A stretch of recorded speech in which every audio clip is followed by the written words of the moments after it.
Posiblemente muchos me llamarán loco, pero quizás no lo esté tanto o quizás sí, no lo sé. Creo que la historia es muchísimo más antigua de lo que se nos ha contado. ¿Han convivido los dinosaurios con los humanos? La Atlántida supone echar para atrás la prehistoria muchos años. La navegación existió hace más de 25.000 años. Pero ¿qué ocurrió con Troya? La Atlántida de Platón no es más que Tarsis. Amigos, ¿quién nos ha interesado alguna vez por el tema de la Atlántida? Para resolver esta necesidad que todos tenemos de conocer más, hoy traemos en este podcast especial a Jesús Camacho, experto y explorador sobre la Atlántida. Así que os dejo con el podcast, seguro que lo vais a disfrutar muchísimo. En aquel momento me causó mucha curiosidad todo el tema de la Atlántida y ¿qué pasó? Pues que sobre esa fecha aproximadamente, serían 2016, un año después o 2 años después, conozco a Michael Martínez. Michael Martínez es escritor, está ahora mismo cursando ya los últimos estudios de arqueología por la universidad, no me acuerdo qué universidad, si en la Universidad de Valencia o por ahí.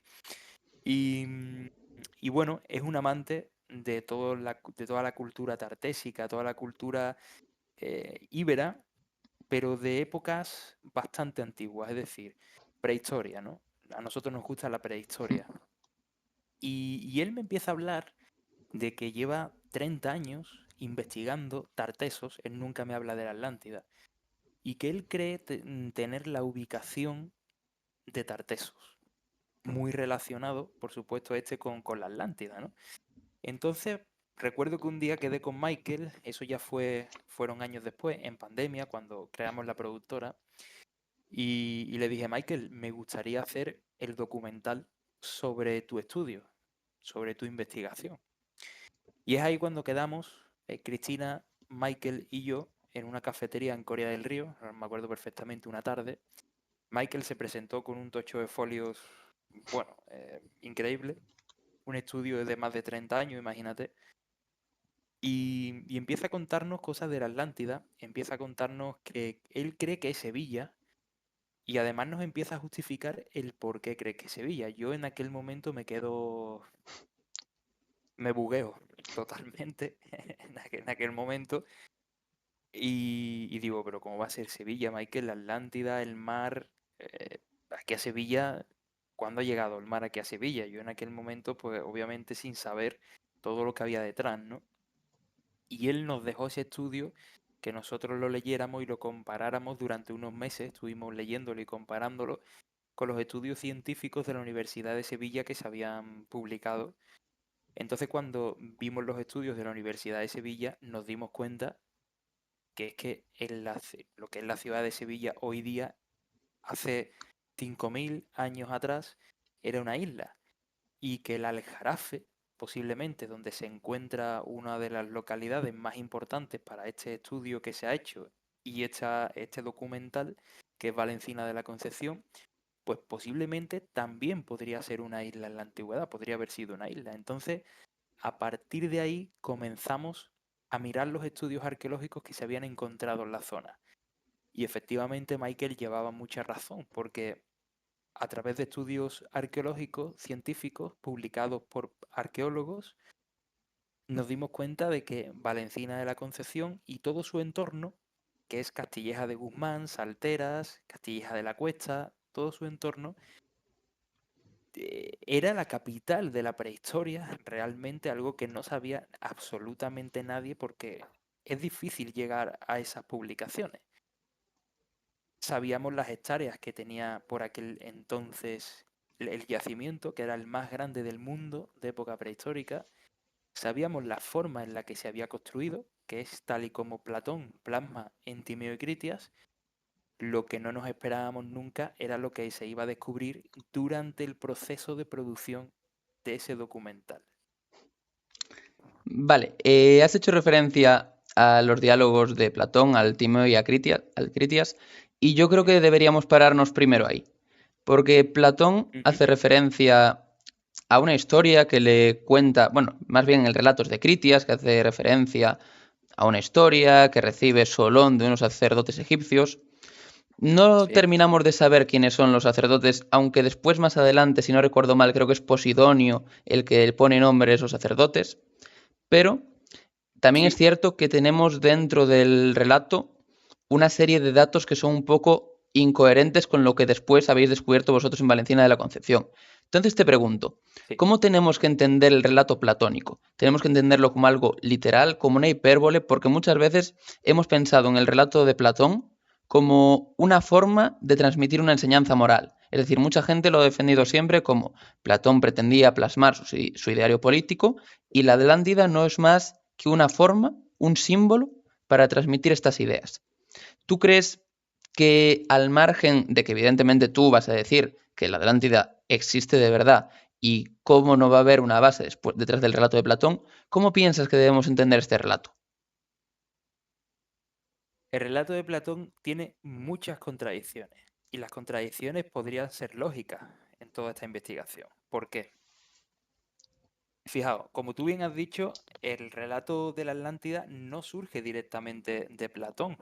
Platón es un mero escritor que plasma lo que han dicho generaciones anteriores a lo que él estaba viviendo en esa actualidad cuando él plasma el Timeo y Critias.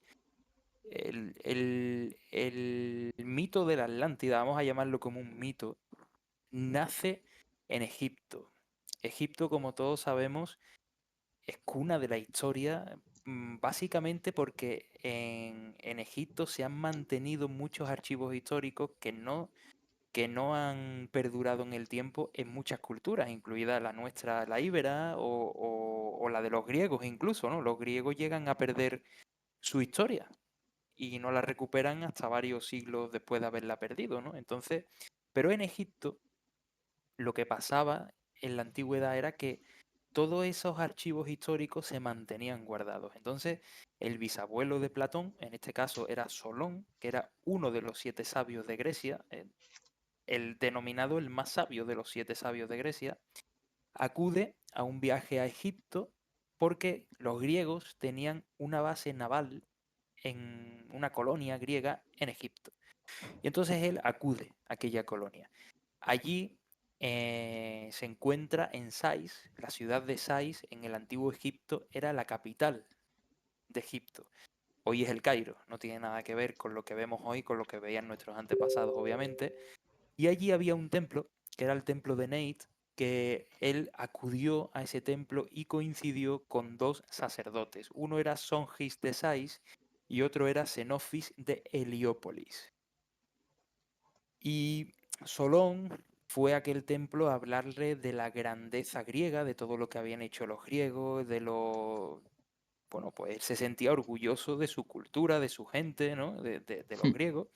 Y entonces allí estos 2 sacerdotes le dicen, sí, está muy bien, los griegos habéis hecho muchas cosas y todo perfecto, pero había una cultura hace unos años atrás, hace años atrás, que estaba por encima de ustedes. Y esa cultura se encontraba, esa zona, se encontraba su capital más allá de lo que ustedes los griegos denomináis hoy día las estelas de Hércules. Nunca se mencionan columnas, esto es importante. Estelis, estela de Hércules, o de Heracles en aquel momento, ¿no?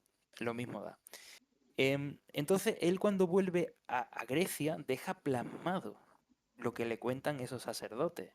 Y después Plinio, son muchos los que hablan de la Atlántida, realmente no solo es Solón, son muchos, pero el más significativo es Solón, que después su bisnieto, Platón, es el que plasma de generaciones posteriores lo que su bisabuelo ha contado. Imagínate tú, ahora vamos a ponernos en una situación. Imagínate que yo tuviera que plasmar hoy lo que mi bisabuelo ha dicho de su estancia en Portugal, en algún sitio de Portugal. Pues si yo tuviera que plasmar eso, yo no lo voy a plasmar con exactitud, primero porque yo no he estado en la zona donde posiblemente mi bisabuelo ha estado. Entonces, ya es diferente. Segundo, em, Platón cuando habla de la Atlántida, a mí muchas veces cuando me han preguntado, oye, ¿la Atlántida existió? Yo, para mí la Atlántida no existió. Atlántida es una referencia que hace Platón de una cultura que estaba al otro lado del Mediterráneo, en el Océano Atlántico, y que controló el Océano Atlántico. ¿Atlántida existió? No. Yo, para mí, la Atlántida continúa siendo un mito. Ahora bien, ¿en qué se basó Platón? Esta sería más la pregunta. ¿En qué se basó Platón para hablar de esa cultura más allá de las estelas de Hércules? Pues obviamente se basó en aquello que él nombró Atlántida, que no se llamó Atlántida, que seguramente eran los antecesores de Tartesos, por decirte algo, porque no lo sabe la ciencia, no lo sabemos a ciencia cierta, pero que coinciden con las pruebas arqueológicas encontradas hoy día y que podemos ver monumentos megalíticos en el suroeste de la península ibérica súper importantes, podemos ver ciudades que plasman la misma estructura que Platón estaba plasmando en Timeo y Critias, y podemos ver restos de rituales que Platón en Timeo y Critias también plasmó. Es decir, eso no ocurre por casualidad, eso ocurre porque está su relato lejos posiblemente de querer describir perfectamente cómo era esa cultura.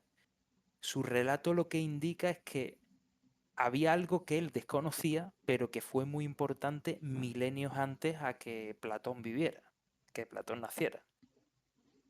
Y nosotros, después de los estudios que hicimos y después de las comparaciones, siempre paralelismos científicos que hemos utilizado una metodología, aunque no seamos científicos, hemos utilizado una metodología científica, obviamente. Entonces, después de leer lo que se estaba hallando, lo que se estaba encontrando en diferentes yacimientos del suroeste de la península ibérica y que coincidía con lo que Platón posiblemente estaba diciendo, ahí fue donde nosotros dijimos, lo que está diciendo Platón no es una realidad absoluta, pero sí se está basando en algo que sí que existió hace milenios atrás. Creo que Claro. me he explicado bien. Sí, sí, sí, yo creo que te has explicado perfectamente. Y yo creo que un poco el hecho de que la base sea real no impide la interpretación que ha tenido tanta gente de Platón lo está usando como para dar su estrategia política. Porque yo creo que una cosa es como sinónimo de la otra, porque puso un ejemplo normal, un ejemplo particular, para decir, esto es lo que le puede pasar a una sociedad si los ciudadanos son virtuosos, si los gobernantes no son virtuosos. Y creo que hay mucha gente que emplea el hecho de la fundación de la Atlántida, que se habla de que llegó Poseidón y que tuvo un hijo con una nativa, y que a partir de ahí le dio a las diferentes partes de la Atlántida una a cada uno de sus hijos. Hay mucha gente que utiliza esto para decir la Atlántida no puede existir porque cómo va a ser el ejemplo de la fundación. La fundación de Roma yo no la veo mucho más lógica, por poner un ejemplo. Exactamente. Al fin y al cabo, Platón era un político.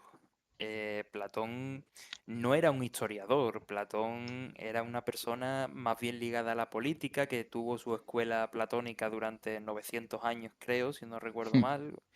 Era un personaje importante, pero por supuesto la política estaba dentro de los planes estratégicos de Platón. Eso es algo lógico y es algo que, bueno, que no podemos negar, es un hecho.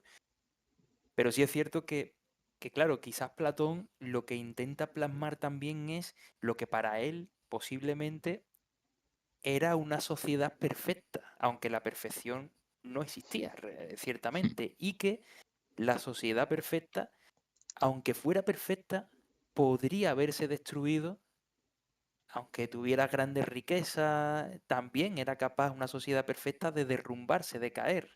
Y yo creo que lo que Platón plasma es eso, con todos los datos que él tiene de prácticamente casi 200 años antes. O sea, que estamos hablando de ciento y pico años antes. O sea, estamos hablando que Platón tampoco coincide en tiempo con su bisabuelo. Claro. Entonces, era también complejo, ¿no? Pero sí que nos damos cuenta lo que te he comentado antes, ¿no? Nos damos cuenta de que hay paralelismos que Platón interpreta, escribe y deja con lo que hoy se estaba descubriendo y se está descubriendo en uno de los sitios que después hablaremos de él si quiere, para mí más importante para esclarecer sobre todo si Platón utilizó un mito que él se inventó, si utilizó una realidad absoluta o si mezcló parte de mito y parte de realidad.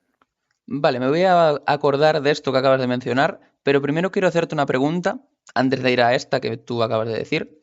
Si es que crees que el tema ha sido maltratado a lo largo del tiempo por científicos, por investigadores, etcétera, es decir, ¿os trataron como locos a la hora de querer investigar la Atlántida o habéis tenido una buena recepción por parte de la comunidad científica y de investigadores? Porque creo que la Atlántida, con todo el margen de sí que puede dar, ha sido poco tratada a lo largo de la historia. Yo la explicación que le encuentro es que se haya tratado de locos a la gente que la ha tratado de investigar. Yo entiendo a los científicos, ¿eh? A ver, a nosotros nos han tratado siempre bien, siempre nosotros teniendo en cuenta que cuando se habla de la Atlántida no te van a tomar nunca en serio, obviamente, porque van a pensar que es un mito, pero eso lo entiendo. Y te voy a explicar el por qué lo entiendo. Se ha hecho mucho daño a la Atlántida durante muchísimo tiempo, conectando quizá esa parte histórica, posiblemente real o no, que tampoco lo sabemos con certeza absoluta, no hay una certeza absoluta en nada en nuestra vida, ¿no? Em, y yo he escuchado teorías como que bajaban extraterrestres a la Atlántida, como de ovnis en la Atlántida, como de este tipo de temas que, lejos posiblemente de ayudar a poder interpretar esto correctamente desde un punto de vista científico y que se pueda tocar con las manos, esto no ha ayudado mucho a que la ciencia crea en la Atlántida, ¿no? Permíteme, Obviamente. Jesús, yo creo que muchas veces infravaloramos la capacidad del ser humano para hacer construcciones. Pasa lo mismo con las pirámides de Egipto, creo yo. También, en la pirámide de Egipto, ¿cuántas veces hemos escuchado nosotros que eso lo bajaron los extraterrestres y construyeron las pirámides? Bueno, el ser humano ha sido capaz de construir cosas desde hace muchísimo más de 20.000 años atrás. Y esto no hay ningún científico que me lo niegue. O sea, la pirámide más antigua no está en Egipto. La pirámide más antigua está en la India y tiene más de 25.000 años. Y ya el ser humano había construido una pirámide allí, con lo cual es lo que tú dices. Es que parece que el ser humano hace 10.000 años estaba mirando al sol y sentado en una piedra sin poder hacer nada. Y esto es un concepto totalmente equivocado y que además tenemos que darle la vuelta, porque el ser humano ha sido inteligente desde el comienzo de los tiempos. Y en parte ha No hay, sobrevivido por no hay ello, otra. porque por habilidades físicas no hubiésemos sobrevivido, eso seguro. Es exactamente. Entonces, bueno, al final Em, yo creo que hemos estado muy infravalorados. Yo, de hecho, fíjate que ahora estoy metido en otro proyecto del que no puedo contar nada, pero esto daría un giro de 180 grados a la historia a nivel internacional, lo que tenemos ahora, y no se trata de la Atlántida. ¿Han convivido los dinosaurios con los humanos? Sería un golpe muy fuerte a la historia, ¿eh? Ojo al dato, porque todo el mundo nos ha dicho que no. Pero ¿y si hemos encontrado pruebas de que sí? ¿Qué ocurriría? ¿Se abriría la ciencia a esto? Supondría echar para atrás, creo que ya como tal la Atlántida supone echar para atrás la prehistoria muchos años. Si hablamos de esto, creo que supondría echar todavía más para atrás no solamente la prehistoria, sino la historia del ser humano. Porque con la evolución que llevamos viendo, yo pienso que debería haber momentos de gran evolución también, porque no hablamos, cuando hablamos del ser humano, yo creo que tendemos a pensar que somos una curva así constante de evolución, y yo creo que tenemos Ujú. subidas y bajadas. Entonces, eso yo creo Efectivamente. que sería muy interesante hablarlo. Yo creo que la vida, a nivel general, desde el comienzo de los tiempos, han sido subidas y bajadas, han sido algunas vivencias felices y otras de catástrofes naturales que han destruido prácticamente todo. Catástrofes que hemos estado viendo incluso ahora en nuestros días. Quiero decir que no nos queda tampoco tan atrás, que tenemos la mente muy cortita muchas veces, pero el volcán de La Palma, hombre, ahora tenemos mucha tecnología. Pues con toda la tecnología que tenemos, si el volcán hubiera seguido, seguido y seguido, ¿qué hubiera ocurrido, no? ¿No estamos tan adelantados como pensamos o sí? Esa sería la pregunta, ¿no? Pero en base a la Atlántida, al final, la capacidad de construcción que ha tenido el ser humano, al menos durante la época que a nosotros nos ha abarcado en este documental, que hablamos desde el neolítico, calcolítico, aproximadamente en esa fecha, vamos a poner atrás, hace 6.000 años atrás, respecto a nuestra era, hemos visto que el ser humano ha construido grandes cosas. Que hablándote de lo que estábamos hablando, que los alienígenas no nos han ayudado a construir nada, que el ser humano ha sido el que ha construido, ¿no? Entonces, eso le ha hecho mucho daño a nuestra historia, ¿no? Porque pensar que han tenido que venir seres de Marte, por ponerte un ejemplo, a ayudarnos a construir dólmenes y pirámides, es subestimar mucho la capacidad que ha tenido el ser humano siempre. Entonces, claro, esto por una parte, claro, la ciencia ha dicho, bueno, el ser humano en época carcolítica, ¿cómo va a construir grandes cosas? Imposible. No, imposible no. Sí es posible y se sabe, se conoce, ¿no? Los dólmenes son grandes construcciones que además para tú construir has tenido que tener conocimiento de las matemáticas, con lo cual ahí tienes una cosa añadida, que el ser humano prehistórico conocía las matemáticas, por supuesto que la conocía, no la hemos inventado nosotros ahora en el siglo XXI ni en el siglo XX. Entonces, ese concepto yo entiendo a los científicos de que haya gente que haya tirado por tierra muchas teorías de la Atlántida en este caso que han podido ser válidas, porque la Atlántida tampoco tiene por qué ser un sitio. Conocemos la Atlántida porque todo el mundo ha ido buscando la capital de esa cultura, dónde está el núcleo. Pero la Atlántida no era solamente eso, la Atlántida fue una extensión de terreno que según Platón y todos los historiadores que hemos entrevistado y los expertos, la Atlántida se extendió el territorio de la cultura por toda Europa y por el norte de África hasta casi Egipto, que precisamente es donde encontramos dólmenes y megalitos hechos por la misma cultura. O sea, que estamos hablando que era una cultura bastante amplia. Entonces, tenemos que tomar el relato de Platón como algo que tampoco es certero al 100% y tenemos que ir viendo también los descubrimientos que se están haciendo en yacimientos arqueológicos. Y entonces con todo eso, un científico que de verdad no tenga ganas, porque claro, yo entiendo que ahora mismo un científico, tú le hablas de la Atlántida y te dice, paso. ¿Por qué pasa? Pues paso porque en la comunidad científica no está bien visto que yo hable de la Atlántida, porque para nosotros es un mito. Perfecto. Pero ¿qué ocurrió con Troya? Es que Troya también era un mito. Efectivamente. Y resulta que Schleiman, que era un loco, para la ciencia era un loco, descubre Troya. Entonces, eso venía en un poema escrito, ¿eh? Que la guerra de Troya era un poema. Sin embargo, claro, como era un poema escrito, tenía que ser inventado. Pero yo creo que los autores de literatura clásica, fíjate bien, Daniel, creo que no tenían tanta, o si la tenían, no la utilizaban tanto como nosotros hoy. Tanta imaginación, me refiero. Creo que esa gente posiblemente mezclaba cosas que ellos imaginaban con cosas reales. Entonces, Troya nace de un mito y la Atlántida, ¿por qué va a ser menos que Troya? Claro. La Atlántida refiriéndonos a la Atlántida de Platón, que yo siempre he dicho que la Atlántida de Platón no es más que Tarsis. Esa Tarsis que viene reflejada en la Biblia, esa Tarsis que viene reflejada en diferentes autores de la literatura clásica y que es una cultura que existió en el suroeste de la península ibérica. Eso está más que comprobado. Lo que pasa es que, claro, ahora los científicos te dicen que era Tartesos. Tartesos era una hibridación entre los fenicios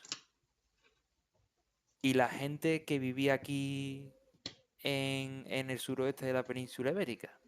Claro, ¿de verdad nos creemos y nos pensamos que los fenicios van a ser tan tontos de venir a una zona que no era conocida y que no era importante? Ya. Es decir, los fenicios cuando llegan aquí no llegan para hacer una hibridación entre nada.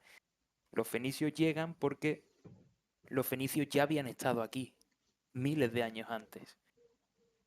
La cultura cananea, los cananeos, eran esos posibles fenicios que volvieron aquí en aquella época. Posiblemente los fenicios, incluso te digo, Daniel, estuvieron viviendo aquí en aquella época prehistórica y se tuvieron que ir de aquí hacia el Mediterráneo por miedo a lo que aquí ocurrió. ¿Y qué ocurrió después? Que volvieron a su lugar de origen. Eso lo cuentan muchos historiadores. De hecho, yo te recomiendo un libro que se llama, no sé si lo habrás leído, lo mismo lo has leído o lo has escuchado, se llama Las golondrinas de Tarteso, de Ana María Vázquez Así que he escuchado hablar de Pous, él. que nos explica que los fenicios ya habían estado aquí milenios antes de volver a este lugar. Cuando vienen aquí y fundan Cádiz, fundan Sevilla. No, los fenicios cuando vienen aquí, yo siempre manejo el sentido común del ser humano. Creo que es algo que ahora se nos ha perdido un poquito. Pero yo te preguntaría a ti, ¿tú serías capaz de montarte en un barco aquí e irte a Turquía sin saber lo que te vas a encontrar en Turquía? No, no, no, sin ningún tipo de duda. Si puedo irme a un lugar en el que sé lo que hay, me voy a donde sé lo que hay. Te vas a un lugar rico donde has escuchado que había mucha riqueza y donde posiblemente puedas intercambiar cosas, donde puedas crecer con aquella gente, hablar de la historia. Entonces, esto es un concepto que yo siempre digo, esto es más de sentido común que de otra cosa. Es que parece que muchas veces estamos poniendo a nuestros antepasados de tontos. Y de tontos nuestros antepasados no tenían ni un pelo. ¿Quién inventó la minería? ¿La hemos inventado nosotros acaso? No, la minería ya desde época neolítica y paleolítica existía. El ejemplo lo tenemos en Río Tinto, Huelva, que es una de las zonas mineras prehistóricas, era la más grande, las minas más grandes y más importantes del mundo en época prehistórica. Y las teníamos aquí en Andalucía. ¿Por qué vienen los fenicios aquí? Pues vienen porque saben que hay minerales muy importantes. Entre ellos, uno que menciona Platón, el oricalco, que es cobre de la montaña. ¿Dónde están las minas de cobre más grandes del mundo? En Río Tinto. ¿Hay montañas en Río Tinto? Por supuesto, es una sierra, es una cordillera. Entonces, mm, tan mal iban encaminados nuestros antepasados cuando hablaban de un lugar rico más allá de las estelas de Hércules, donde había minerales como el oricalco, donde se construían ciudades en forma de anillos concéntricos, con fosos de agua. Es que todo eso está, lo tenemos. ¿Qué ha pasado aquí? Yo creo que al final, o sea, volver al pasado y saber exactamente todo lo que pasa cronológicamente para llegarse a nosotros, eso va a ser imposible, pero creo que ir haciendo descubrimientos poco a poco y decir, vale, hace X tiempo pudo pasar esto, antes pudo pasar esto, y que creo que es lo que estáis haciendo vosotros, eso sí que creo que va a ser posible con mucha investigación a lo largo del tiempo. Pero yo ahora te voy a hacer otra pregunta. Creo que está muy claro que el comercio, que incluso la escritura, las formas de comunicaciones entre distintos pueblos eran evidentes en la época que tú mencionas de Tartesos, de la Atlántida, llamémoslo de la forma que queramos. ¿Supone esto mover la prehistoria, como habíamos hablado, muchos años hacia atrás, ¿no? Porque el ser humano prehistórico, que vivía en cuevas, que se alimentaba de lo que podía, que, no sé, ese ser humano que siempre nos vendieron en clases de historia, tendríamos que moverlo muchos años hacia atrás. Y luego ya te encadenaría con otra pregunta de ¿qué pasa con la religión? Hay muchas cosas comunes en muchas religiones. ¿Pueden venir de algo común? Te dejo responder lo que tú quieras. Claro, claro, por supuesto. Es decir, aquí hay que entender, en primer lugar, una cosa, obviamente, que nadie se sienta ofendido. Hay que respetar al que cree en el cristianismo, en el islam, en todas las religiones del mundo. Son diferentes, pero a la misma vez, si te pones a leer, muy parecidas, ¿eh? Quiero decir, pero sí, claro, todo viene de una misma religión. Es decir, vamos a ver. Te voy a hacer el símil que hicimos en el documental y que nosotros investigamos, que nosotros sabemos a día de hoy. No te voy a decir, como siempre te digo, a ciencia cierta, porque la ciencia, como bien tú sabes, no es cierta muchas veces. Lo que hoy es cierto para la ciencia, mañana puede cambiar y puede ser algo diferente porque se hagan descubrimientos nuevos. Entonces, yo te puedo explicar, te puedo decir que, por ejemplo, una de las diosas que se sabe históricamente por historiadores y por arqueólogos que han encontrado, exploradores que han encontrado este tipo de escritos, y esto es algo que se sabe. No sé si tú conocerás la puerta de Istar, la puerta de Babilonia, Mm. donde aparece reflejada, representada una diosa, mujer, diosa, llamada Istar. Istar viene a ser, en nuestro lenguaje, sería así como estrella, básicamente. Istar es la misma diosa que Astaroth y es la misma diosa que Astarte. Si te fijas, tenemos la misma diosa, pero en diferentes culturas. Es igual que si hablas con una persona árabe, yo tengo muchos amigos árabes que te dicen, no, Alá es Dios, pero Hmm. nosotros lo llamamos Alá y ustedes lo llamáis Dios. Pero el conjunto, eso a lo que se reza o a lo que se cree, es lo mismo. Entonces, la religión ha estado presente desde el principio de los tiempos porque el ser humano, bajo mi punto de vista, ha tenido que creer en algo más que lo que veía. Porque el ser humano antiguo veía las estrellas y posiblemente sus dioses eran aquellas estrellas. Era el sol tan poderoso que para la agricultura hacía que creciera la agricultura, era la lluvia, porque venía del cielo también, y la lluvia hacía que eso se regara también y que hubiera agua, que se pudiera ser posible vivir. Entonces, si te fijas, todo lo que nosotros podemos comer, de lo que nos podemos alimentar, de lo que podemos vivir, al fin y al cabo, viene del cielo realmente, porque aunque nosotros plantemos en el suelo una tomatera, sin que haya sol y sin que haya agua, el tomate no va a crecer.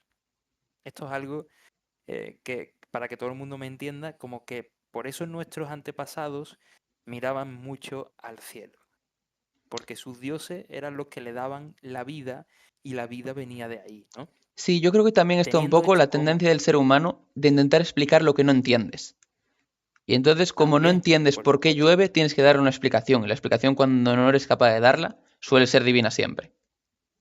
Exacto, y más el ser humano antiguo, ¿no? Ya sabemos por qué llueve, obviamente, hoy día no, pero antiguamente tampoco no vamos a poner al ser humano de que fuera tonto, ni muchísimo menos, pero había mucho menos conocimientos porque tampoco existía ni había la evolución que hemos tenido a lo largo de los años, que es algo normal y natural. Entonces, a partir de ahí, em, cuando hoy venimos, y eso yo lo he dicho muchas veces, investigamos la aldea del Rocío, en este caso, que es la Virgen que más cerca y más representativa, a día de hoy posiblemente pueda ser una de ellas en España, que donde vienen millones de personas cuando es la festividad del Rocío, vienen aquí millones de personas. Entonces, claro, uno investiga y dice, a ver, si nuestros antepasados creían en diosas, nosotros seguimos teniendo diosas aquí. Espérate, voy a poner el cargador por aquí. No te preocupes. Nosotros seguimos creyendo en diosas, ¿vale? Nuestras diosas actuales, la Virgen del Rocío, por ejemplo. Pero ahora nos pusimos a investigar y dijimos, ¿de dónde viene la Virgen del Rocío? ¿Y qué simbolismo puede haber detrás? Porque nosotros somos muchos de creer también en simbolismo. Esto posiblemente la ciencia pues lo pase por alto y lo veo completamente normal y respetable. Pero el simbolismo siempre queda. Yo cuando iba a la ermita de la Virgen del Rocío, siempre me fijaba en la puerta. Yo iba desde muy pequeño, cuando íbamos a la playa, en Sevilla no teníamos playa, no tenemos playa, y claro, siempre iba a una playa de Huelva. Y en el camino, la aldea del Rocío en medio, y yo iba con mis tías, cuando era pequeño, a ver a la Virgen del Rocío. Y yo de siempre me fijaba que en la puerta había una concha de mar, arriba. Vale, bueno, puede ser algo sin más, una concha de mar, pero ya cuando fuimos investigando todo este tema de la Atlántida, yo me fui dando cuenta de que todo no está ahí por casualidad. La concha de mar es porque ya cuando empiezas a entrar en datos, es porque en la antigüedad, hace unos años, se encontró un antiguo santuario o templo a la diosa Astarte, junto a la ermita del Rocío. Astarte era, en este caso, la diosa patrona de los navegantes fenicios. Y Astarte siempre se la ha representado con alas y con las patas. Si tú te pones a ver la puerta de Babilonia, la Isis o Astarte que aparece en esa puerta, las patas no son pies humanos, son patas de paloma. Nos hicimos una pregunta al equipo. Dijimos, ¿cómo se le llama tradicionalmente a la Virgen del Rocío en la actualidad? La Blanca Paloma. Vaya, hombre, qué casualidad, ¿no? Pero bueno, vamos a dejar que esto sirva de casualidad simplemente. Vemos que Astarte, tal y como se la representa, tiene dos búhos a cada uno de sus lados. Su lado derecho tiene un búho y a su lado izquierdo tiene otro. En la puerta de Babilonia aparece representado perfectamente. Y nosotros cuando hicimos las investigaciones en Valencina de la Concepción, dijimos, qué curioso que el ídolo de Valencina de la Concepción sea un búho. Pero ya te dije antes que Istar es la misma representación de Astarte con diferente nombre para diferentes culturas, pero es la misma. Istar significa estrella. Y yo decía, ¿y quién es la patrona de Valencina de la Concepción? La Virgen de la Estrella. ¡Hala! Otra casualidad más que se nos viene de Casualidades, todo lleno, de casualidades. golpe. De momento, todo casualidades. Sí, un científico te diría, bueno, pero eso no son pruebas científicas. Claro, Es cierto, no son sí, pruebas sí. científicas, pero son casualidades. ¿Y cómo se representa a Tartesos? Con una estrella de 8 puntas, ¿no? Justo la misma que aparece en el escudo del Ayuntamiento de Valencina de la Concepción. Todo esto nos llevó a decir, es que la Virgen actual viene de otras imágenes y creencias anteriores a las nuestras. Entonces, yo me hice la pregunta.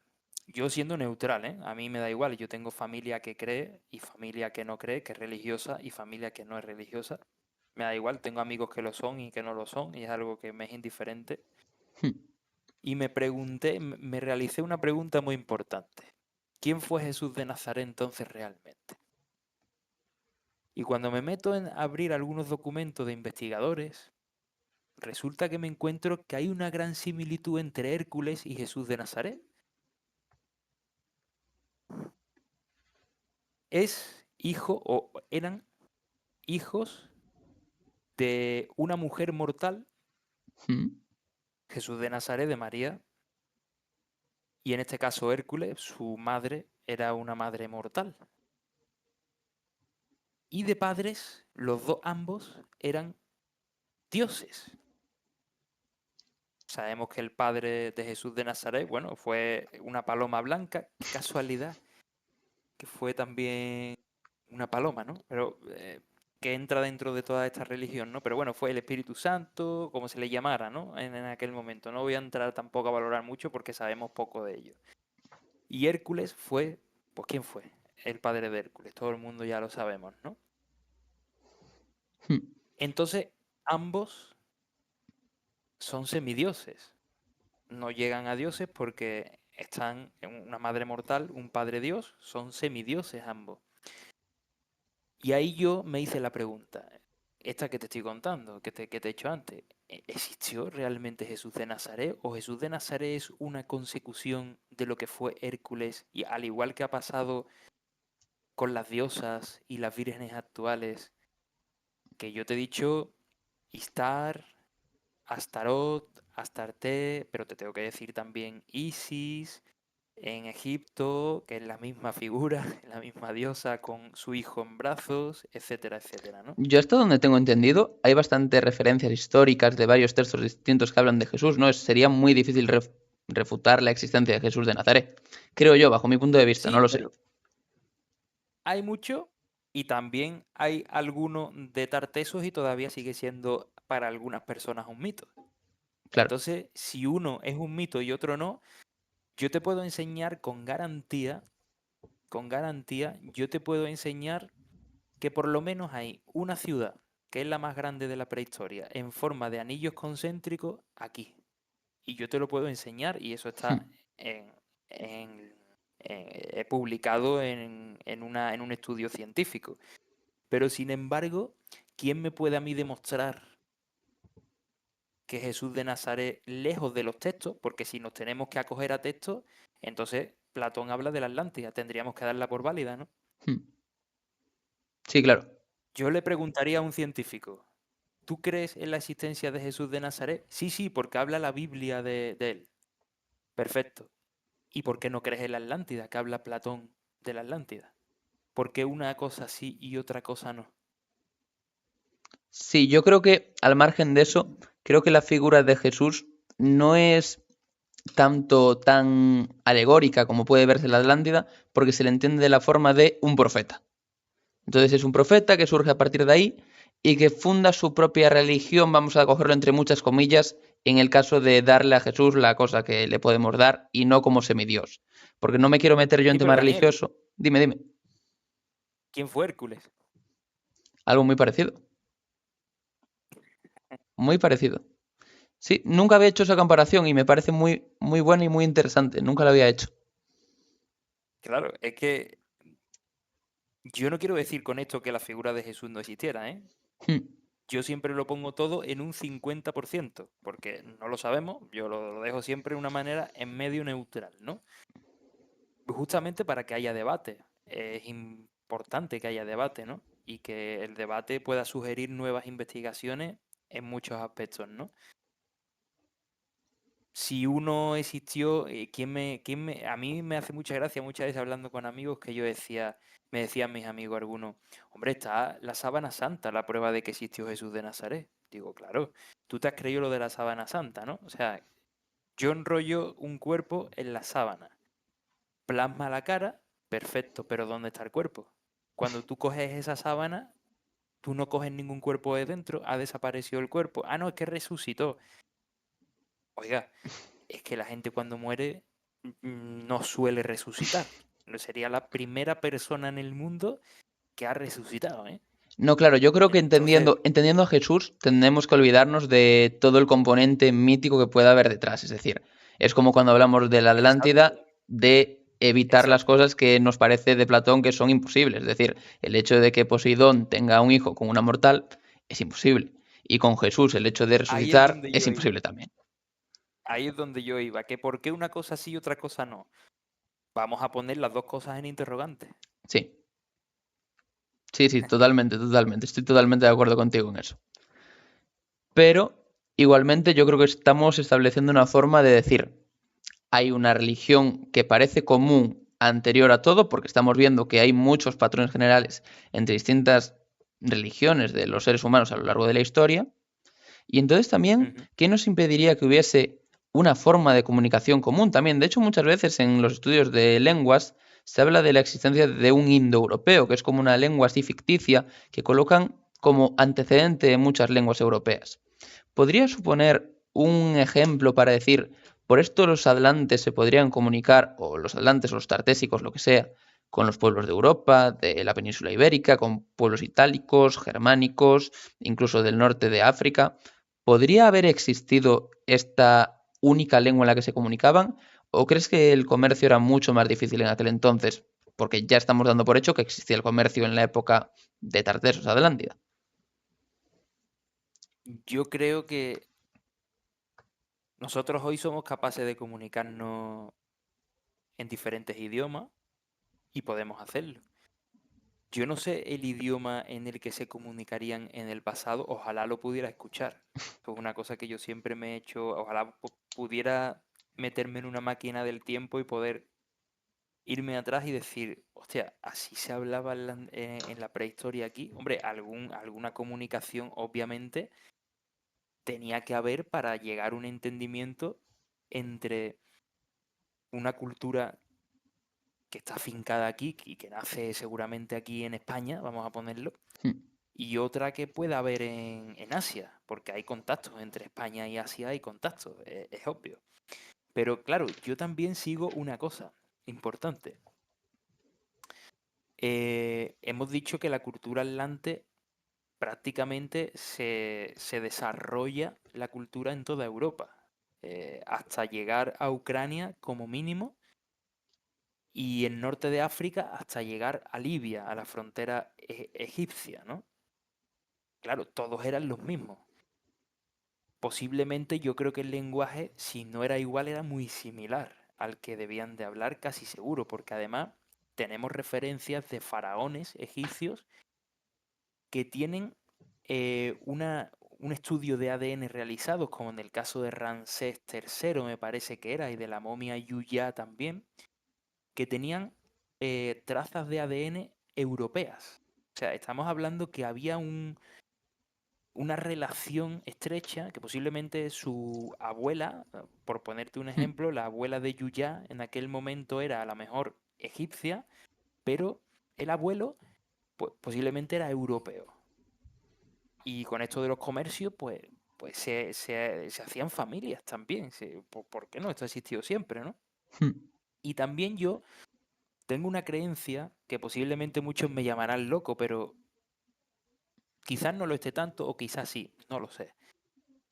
Pero yo hablo del ser humano como tal, como nosotros y como el homínido cuando nace, etcétera, etcétera, posiblemente esa evolución. Aunque yo no creo en que nosotros procedamos del Homo sapiens ni del homínido, creo que éramos cosas diferentes, pero todo el mundo sabemos lo que es la Pangea, ¿no? Para quien Hmm. no sepa, Pangea era cuando todos los continentes estaban unidos. Sí. Esto hace millones de años. Y mucha gente me dirá, Jesús, que te estás volviendo loco porque, coño, hace millones de años es que no existía nada. Sabemos que los animales marinos existían y posiblemente son los más antiguos. ¿Por qué no iba a existir el ser humano hace millones de años? No, es que no se han encontrado restos. Claro, que hay tantas capas que hoy día si hoy día para encontrar una capa prehistórica en Sevilla te tienes que bajar a 30 metros y estamos hablando de un calcolítico que es de hace 4.000 años, 5.000 años, posiblemente haya cosas que todo ha cambiado muchísimo, pero ¿y por qué no se hablaba si había gente y había civilización en aquel momento? ¿Por qué no se hablaba el mismo idioma estando todos los continentes unidos? Bueno, Si existía gente. también Yo creo que es siempre una lo dejo. cosa que en estos momentos están los países unidos y se hablan distintos idiomas en un mismo país. No me parece eso tampoco un elemento como para decir algo, ¿no? Sí, pero de alguna forma tendría que haber surgido Sí, el sí. lenguaje Eso sí, eso sí, eso y, seguro. y la comunicación, claro.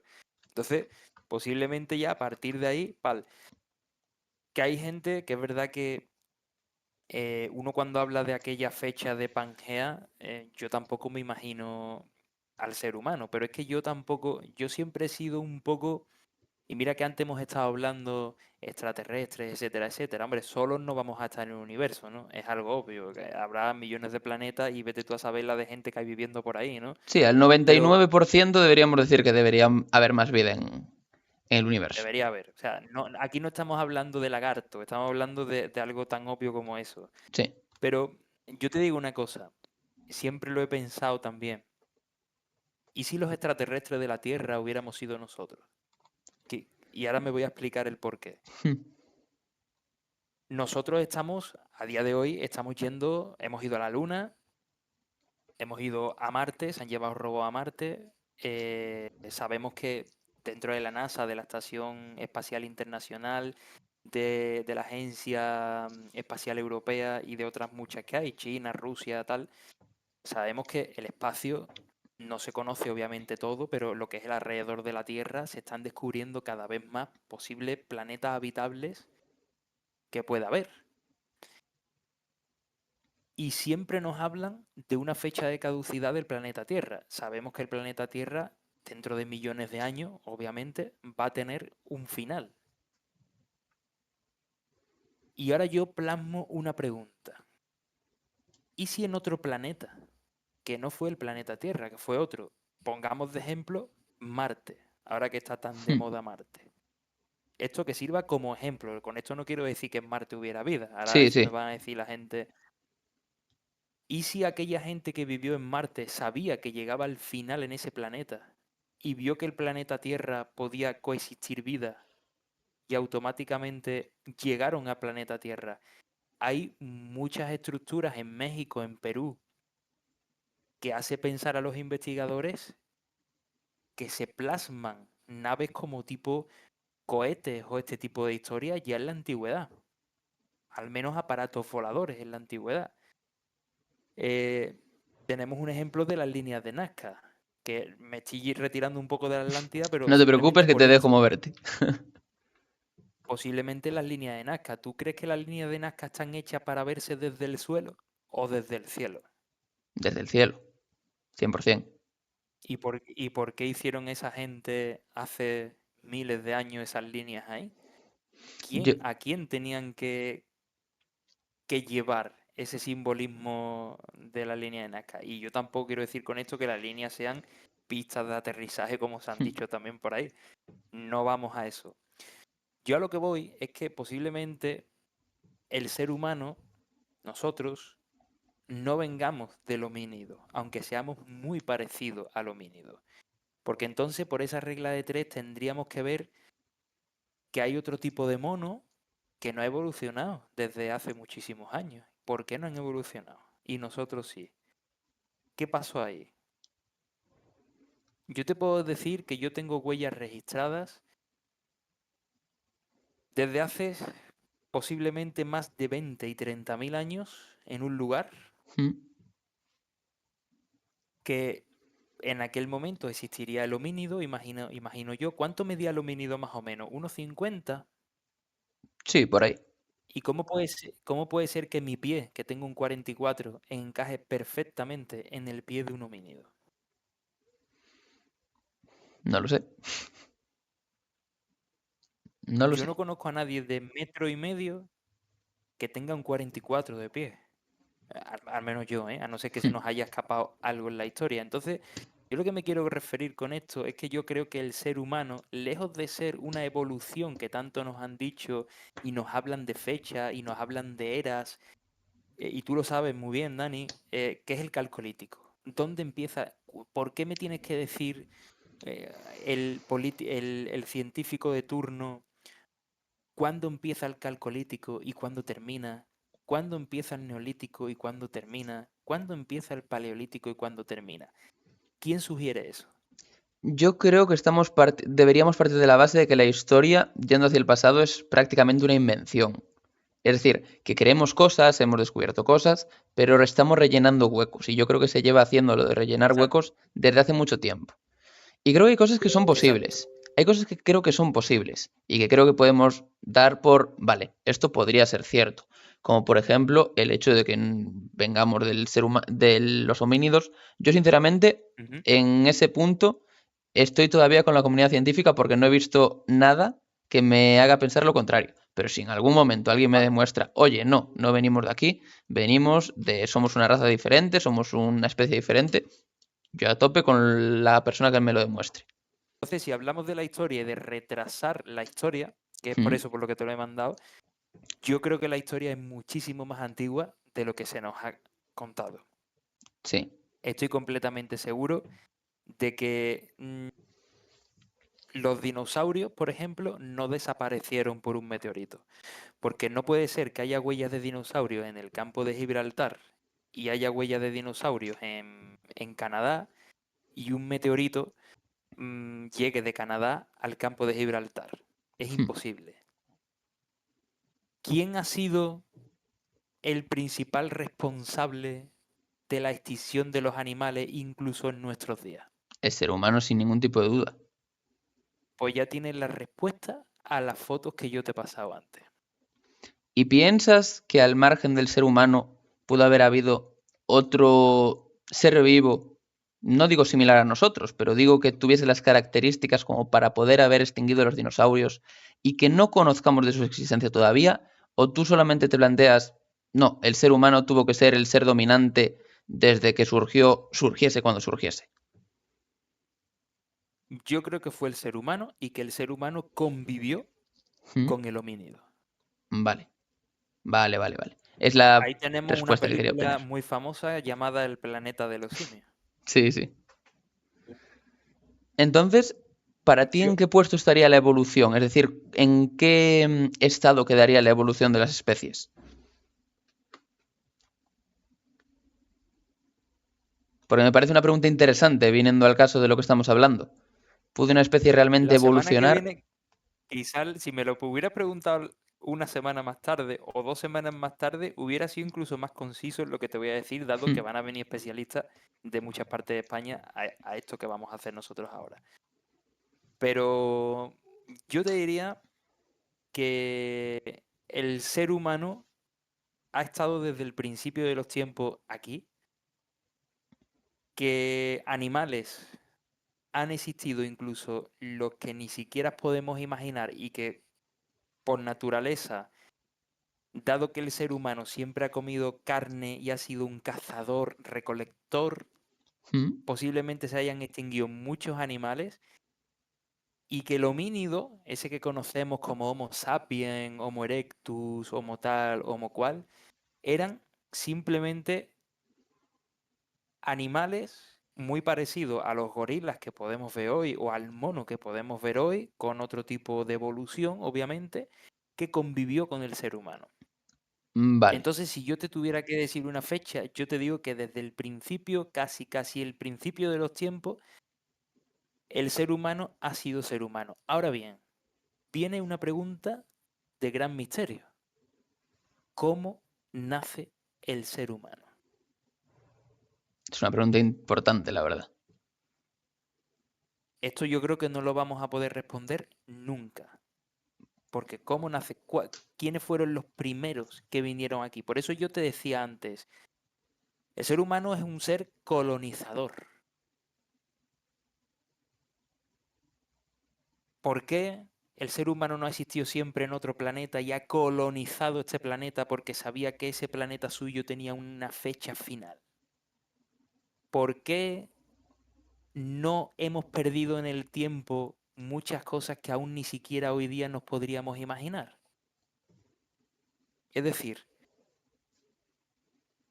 si esta teoría que yo estoy diciendo, que parece muy loca, obviamente, Hmm. y soy consciente de ello, si esta teoría que yo estoy diciendo, y no hablo de extraterrestres, ojo, hablo de Sí. ser humano, de nosotros, va a ocurrir con nosotros.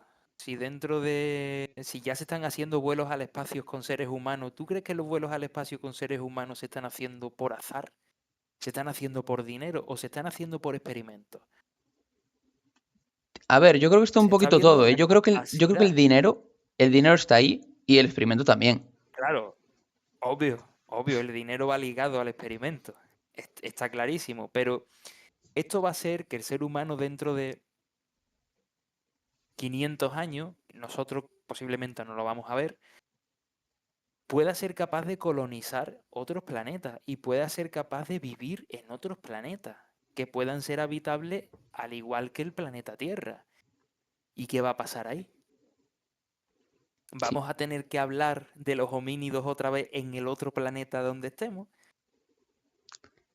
No sé, también habría que encontrar un planeta en el que haya una vida tan avanzada como la de en este planeta para poder hablar de ello. No sé, yo Sí, ese pero punto... en este term- planeta, cuando empezamos, cuando aquí empezó todo, no era una vida muy avanzada. Sí, pero hay que también tener en cuenta que el ser humano tendría que haberse adaptado a una serie de condiciones que hay que ver si podría haberse adaptado realmente. Eso no me Pero ¿y quiero si hay meter porque planetas como no tengo ni idea... con una atmósfera muy parecida a la nuestra, puede ser que haya planetas perfectamente Sí, y que, sí. oye, pueda ser capaz incluso de respirar. Sí, Y eso no puede lo ser. sabemos todavía. Eso puede ser, eso no lo sabemos. Nosotros, Nosotros no lo sabemos, pero quizá haya gente que ya esté estudiando esto y que sí lo sepa y nosotros no tengamos ni idea en absoluto de nada. Por eso te digo que yo para mí, volviendo al tema ya de la Atlántida, el ser humano que se nos ha dicho que esto de aquí nacemos, que éramos lobos mirando a la luna en la época prehistórica y que no sabíamos hacer otra cosa más que cazar, recolectar, etcétera, etcétera, que el ser humano ha sido navegante desde tiempos inmemoriales, seguramente, que el ser humano ha tenido relaciones con otras culturas, llamemos cultura a otras partes y otros países que hoy día conocemos del mundo y que antiguamente quizás estuvieran unidos, no lo sabemos, ¿Mm? y que el ser humano ha sabido construir, ha sabido de matemáticas, ha sabido de muchas cosas. Y esto no te estoy hablando de hace 5.000, 6.000, 7.000 años, que es quizás hasta donde la ciencia haya podido llegar para saber un poquito más sobre una prehistoria más cercana a los años en los que nosotros estamos ahora. Pero es que anteriormente yo estoy seguro que esto ocurrió. Si tenemos una pirámide de hace 25.000 años en la India, esa pirámide no ha podido llegar ahí por una casualidad. Hmm. Pero no te Esa dejas... han tenido que tener Sí, sí, un dime, dime. conocimiento para poder construirla. Claro, pero ¿no te sorprende también que se hayan encontrado restos arqueológicos en cuevas? Por aquí mi pregunta va. ¿Es posible que hayamos alcanzado este nivel de conocimiento, que luego lo hayamos perdido por lo que sea? Por ejemplo, en Egipto se perdió mucho conocimiento con la quema de la Biblioteca de Alejandría. ¿Es posible que se pierda ese conocimiento, se vaya adquiriendo uno nuevo? Y entonces quizás estaban avanzados, pero de una forma distinta a nosotros. Yo creo que hay muchas formas de tener conocimiento. Igual nosotros solamente Sí, lo tenemos como tener internet, saber de matemáticas, saber de arquitectura, pero igual ellos sabían muchísimo sobre medicina natural, igual ellos sabían muchísimo nuestros antepasados sobre, no sé, sobre las mareas, muchísimo más que nosotros. Yo creo que eso es una opción que tenemos que plantearnos. ¿has estudiado, Daniel, los dólmenes? He leído bastante sobre ello, sí. Vale. Pues yo te voy a poner un ejemplo. Las cámaras funerarias, por norma general, no te voy a decir todos los dólmenes porque yo tampoco conozco todos, te voy a decir los que yo conozco, ¿vale? Que son unos cuantos. Entre, entre Sevilla, Cádiz y Huelva, los dólmenes que yo he tenido la oportunidad de estudiar, que han podido ser como 30, 40 dólmenes perfectamente, sus cámaras funerarias, no los pasillos, sus cámaras funerarias están ubicadas en lugares telúricos, en lugares donde tú llevas a un típico zahorí que encuentra agua subterránea de pozo y demás, ¿Mm? pues esas cámaras funerarias están justo arriba de aguas subterráneas. ¿Por qué? Porque desde la antigüedad, la espiritualidad que tenían nuestros antepasados, tú no conoces la película El sexto sentido. Posiblemente nuestros antepasados eran tan religiosos y realizaban tantos rituales que tenían un sentido más que nosotros, y era el sentido espiritual. Sí, Ellos hacían rituales que nosotros hoy día no hacemos. Y sin embargo, esas cámaras funerarias están todas puestas encima de un lugar telúrico. Y eso no es casualidad, eso es algo espiritual hoy día. claro. ¿Y Claro, cómo claro. sabían que había ahí agua? Otro conocimiento, lo que decíamos. Exactamente. Y después hay un estudio que hace nuestro amigo, mi buen amigo Pepe Ruiz Mata, José Ruiz Mata, em, en el que junto a su hijo Saulo, físico, un físico, estamos hablando físico con una proyección brutal, hace un estudio en el que aparece el número phi ¿Mm? en todas las construcciones de dólmenes. El número phi es el que, por ejemplo, aparece en la naturaleza, es el número de la ¿Mm? naturaleza, ¿no? Digamos, que aparece en las hojas de los árboles, aparece el número phi, en la espiral que tienen los caracoles que vemos, es el número phi, una escalera en espiral contiene el número phi, es matemática. Y en los dólmenes aparece el número phi. Entonces, estamos hablando de gente que no solamente construía ya por algo, sino que construía mediante algo. Y ya después no digamos que casi todos los dólmenes que yo he estudiado, no todos, hay algunos que hay excepciones, pero la gran mayoría de ellos están orientados en un grado de 0,90 y es la salida del sol en el solsticio. Y entonces esta gente, joder, macho, es que tenían un conocimiento brutal de todo. Sí, es que yo creo que es lo que Es hablábamos, que que infravaloramos a nuestros antepasados, muchísimo. Porque exacto. Y es lo que pasa lo tú mismo con decías las antes. pirámides. Exacto. Tú decías antes, yo creo que hay algo que se nos ha, creo que nuestra historia se ha borrado, como si algo tuviéramos desde esa época hasta nuestros días y haya algo en medio que parece que se ha borrado, que no ha quedado nada. Es verdad lo de Alejandría, que todo se quema y todo el tema, pero cuando se quema lo de Alejandría, ya había quemas por cuestiones religiosas. La quema de Alejandría es una cuestión religiosa. Es que podría haber Yo te supuesto diría, desmentir la religión, lo que había en Alejandría.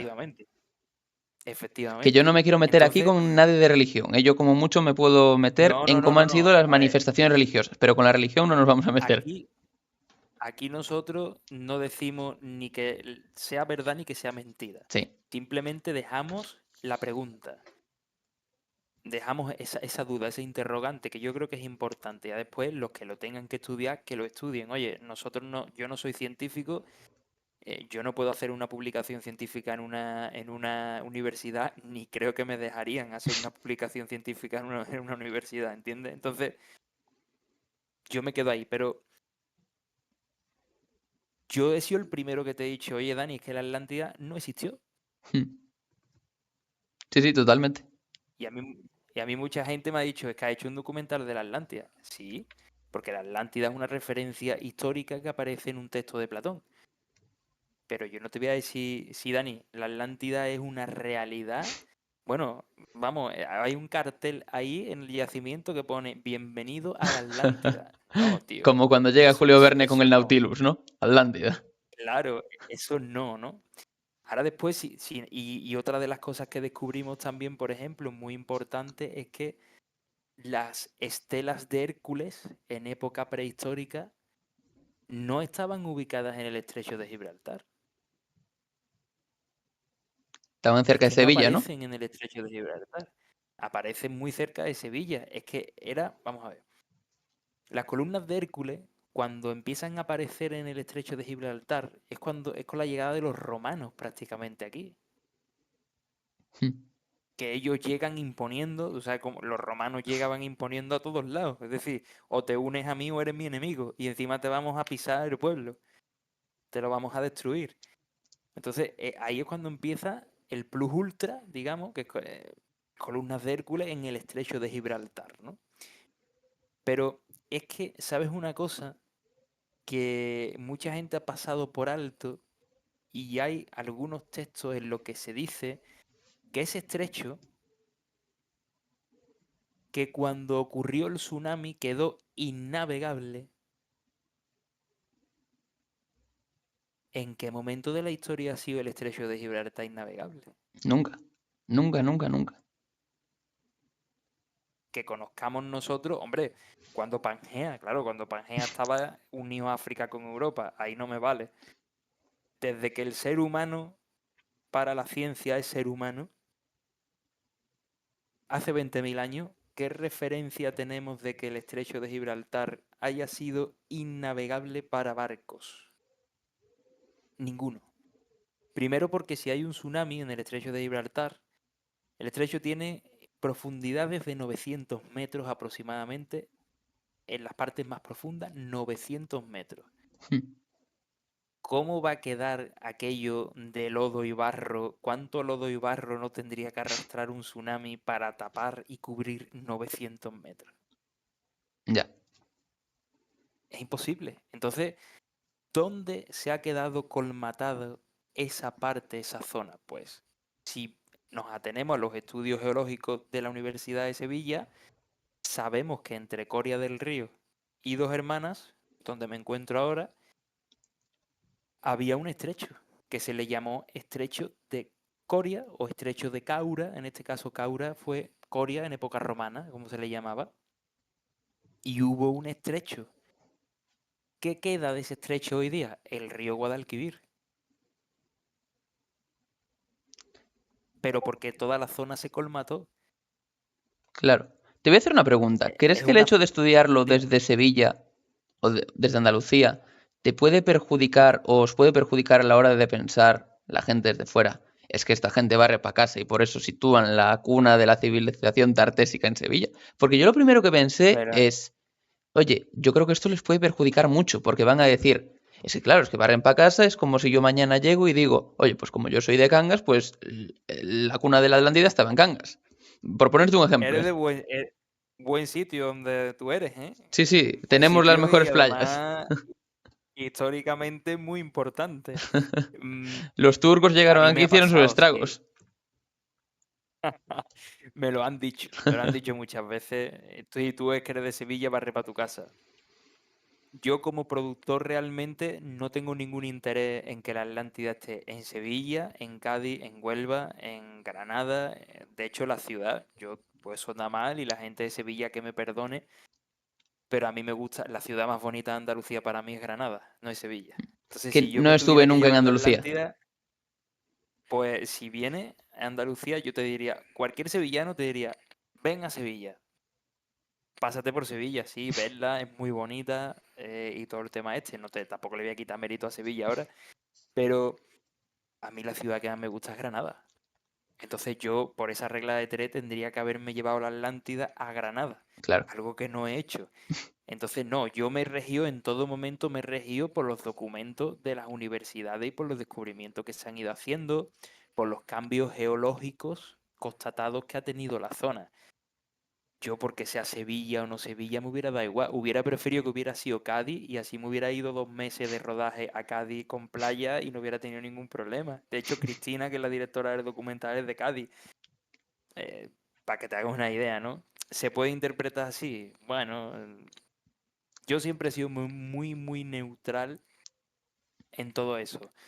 Quiero decir que no porque sea de Sevilla, la Atlántida tiene que estar en Sevilla. De hecho, Michael decía que la capital de la Atlántida, Michael Martínez, que la capital de la Atlántida, él creía que era Sevilla. Y nosotros dijimos, no tenemos pruebas de eso, ni en Sevilla van a existir pruebas arqueológicas de que fuera Sevilla, no hay.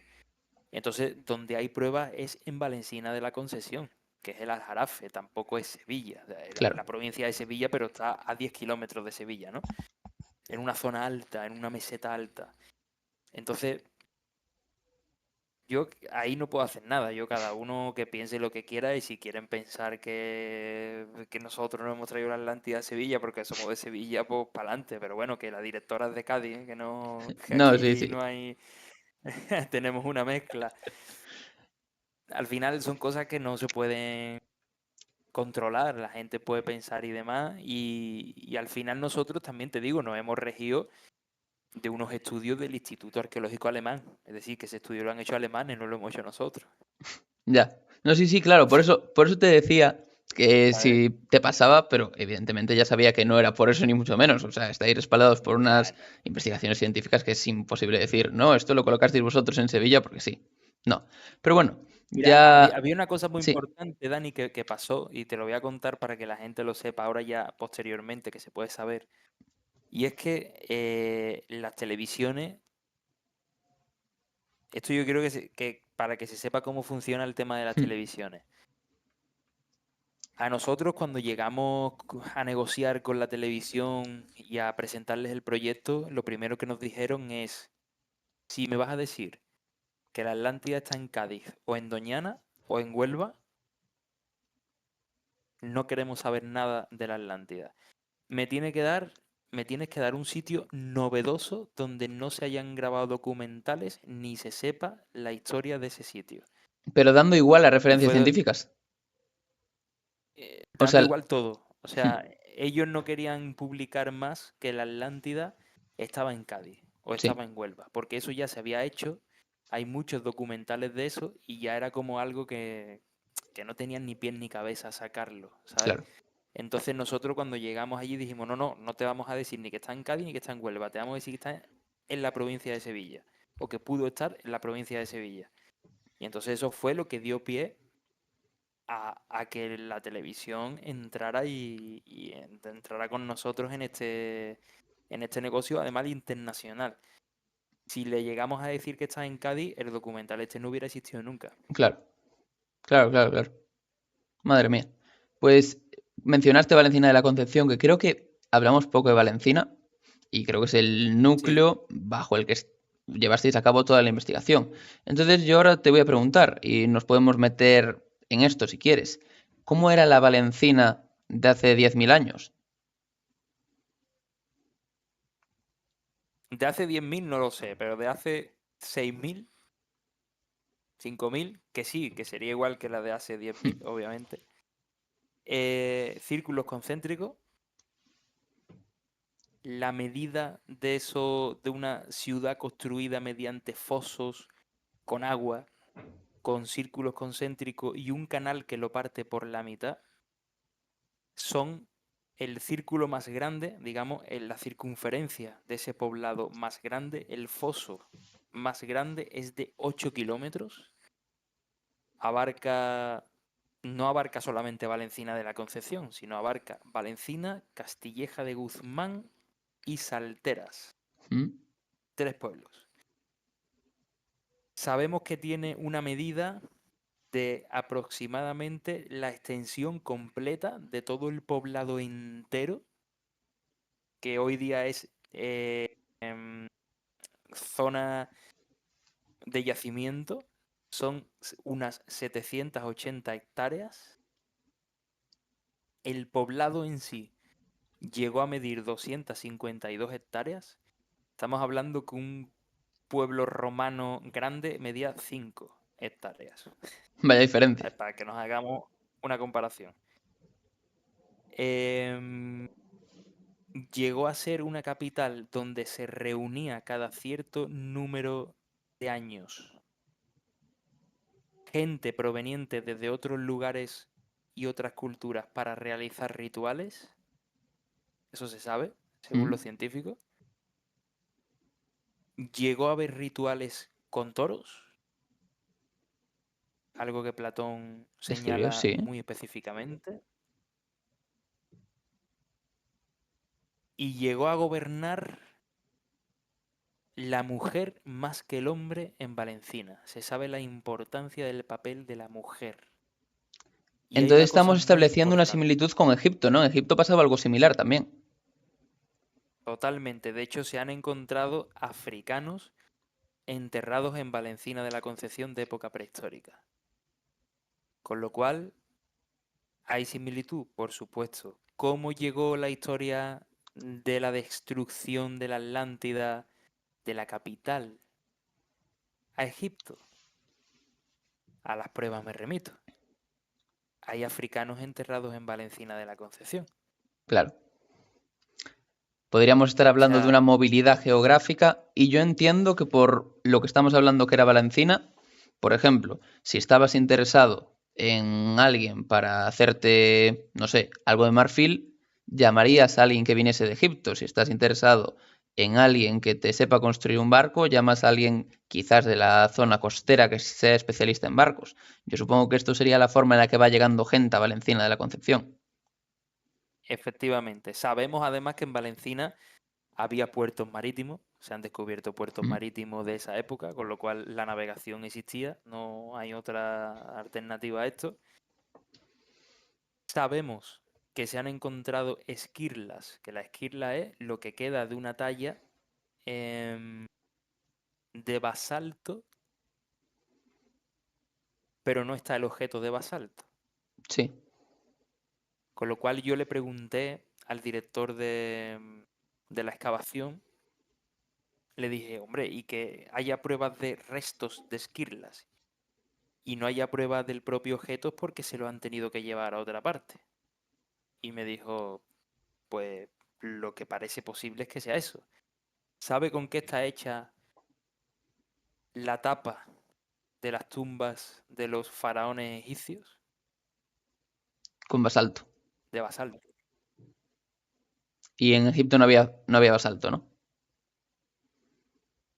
En Egipto había basalto, pero en un lugar muy lejano a donde se hicieron las pirámides, pero no era un lugar sagrado para los egipcios. Sí. Es decir, Isis, por ejemplo, mujer de Osiris, sabemos que era una de las diosas de Egipto. Y sin embargo se cuenta en Egipto, cuando tú vas, que Isis es la que gobernaba más allá del mar Mediterráneo, en un lugar donde el mar era verde, azulado.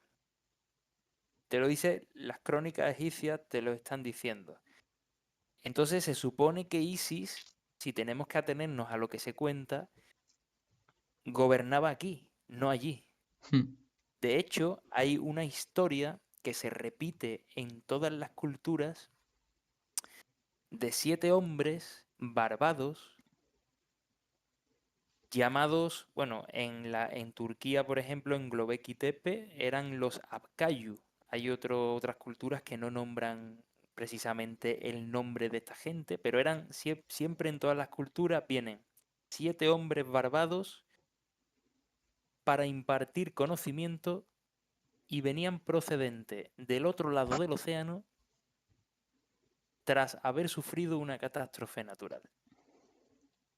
Es muy Atlántida. Entonces, ¿quiénes eran estos 7 hombres barbados? Que además se cuenta incluso en Sudamérica. Porque en Sudamérica hemos tenido la oportunidad de que colaborara Elisa Blas, que es una investigadora peruana de la Universidad de Lima.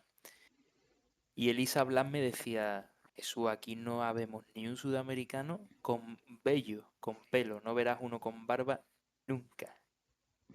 Y efectivamente, o sea, ¿de dónde venían? Y ella me decía, venían de aquí, de vuestro país. Porque además cuando llega Cristóbal Colón a América, cuando los españoles vuelven a América y llegan allí, decían, los que estaban allí, y eso está escrito, habéis vuelto. Pero ¿cómo que habéis vuelto? ¿Cuándo hemos ido nosotros a América?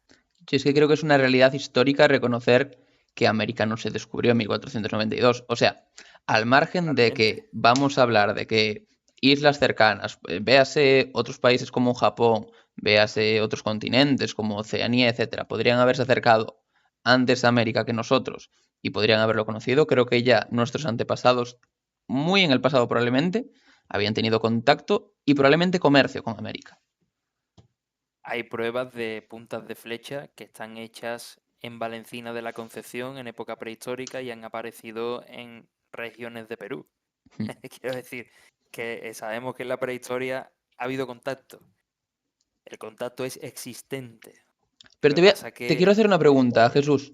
¿La ciencia en qué año pone el inicio de la navegación? O más o menos en qué año se estima que están los primeros barcos para navegar. hay una prueba que tenemos en España única en el mundo, que no ha ¿Mm? aparecido nada igual, que se trata, no sé si la has escuchado, de la Cueva de las Altas, aparece en Sí, el documental, que es la única cueva con pintura rupestre donde aparecen barcos. sí. Voy a utilizar esta prueba, que está constatada por el profesor Antonio Morgado de la Universidad de Granada, que tiene una antigüedad de 6-7 mil años aproximadamente. Las pinturas. Esto no se ha podido hacer precisamente en la pintura roja porque no era una pintura orgánica, pero sí se ha podido hacer en otro tipo de pinturas que sí era pintura orgánica.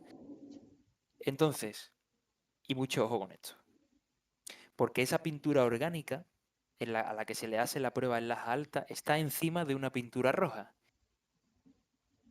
Y si está encima y ha dado 6.000, 7.000 años de antigüedad, la que está debajo, ¿cuánta antigüedad tiene? Puede tener mucha más. Entonces ya se sabe que hace 6.000, 7.000 años, según esas pinturas, había navegación.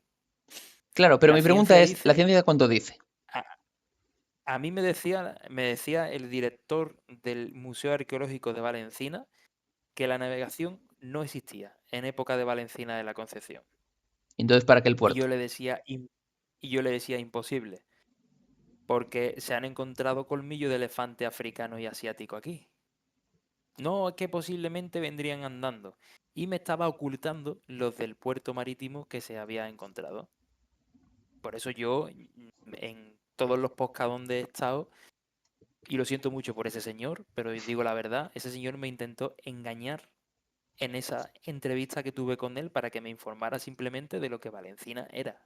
Hasta ahora, en 2022, lo que se había encontrado hasta esa fecha.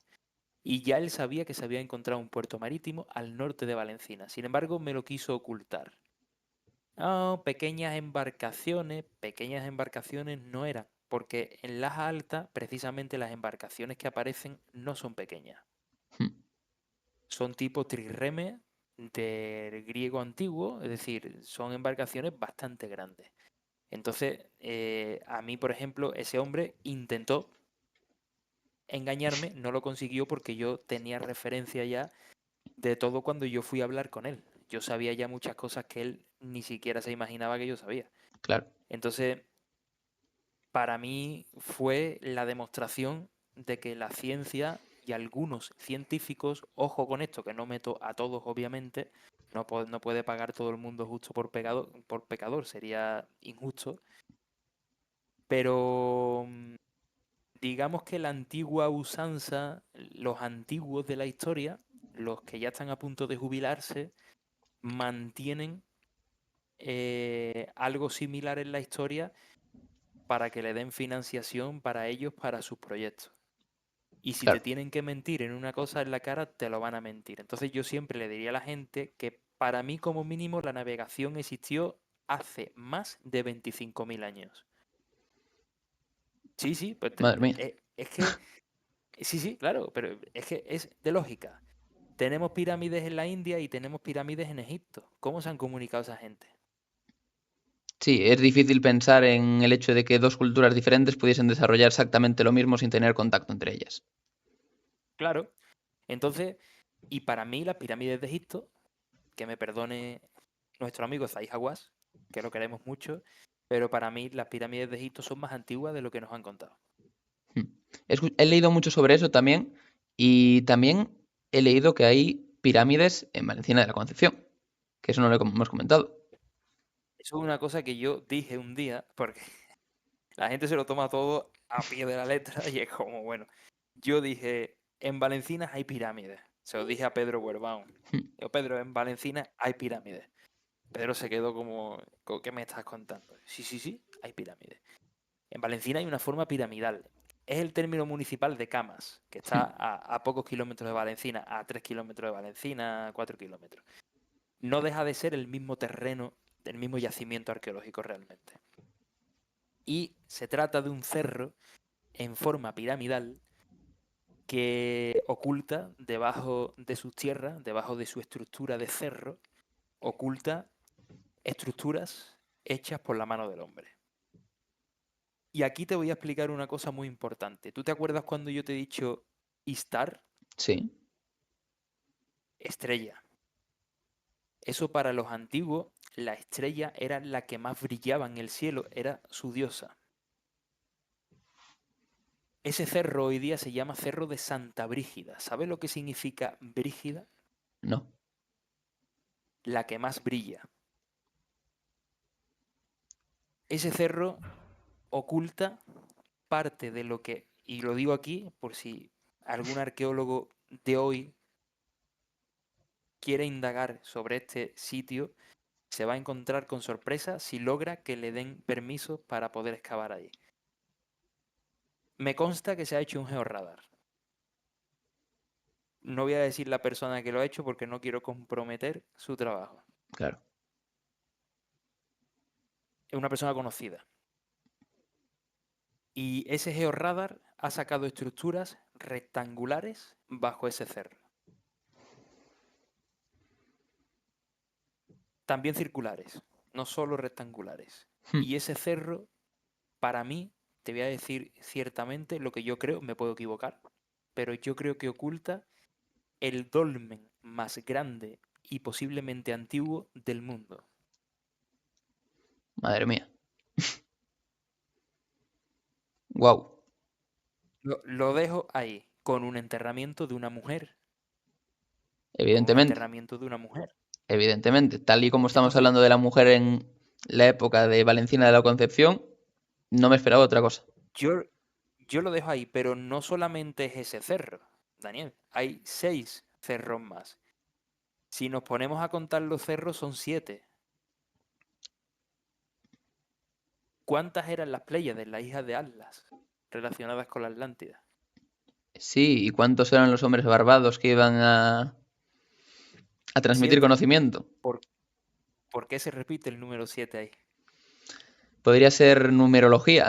Eso nos podríamos meter ya en un concepto de numerología que creo que está bastante gente ahí metida adentro siempre. ¿Sabes el dibujo que forma desde el cielo? Si has visto el documental, lo habrás Sí. visto. Esas 7 colinas. Ahora mismo no recuerdo cuál es el dibujo que forma. Una serpiente. Ah, es verdad, sí, sí, sí, es verdad, es verdad. Y en Valencina hemos dicho que hay un ídolo que es Mm, un búho, que es un ave. sí, Los viracochas, ¿sabes lo que la cultura viracocha, sabe cuál es? La cultura peruana sí.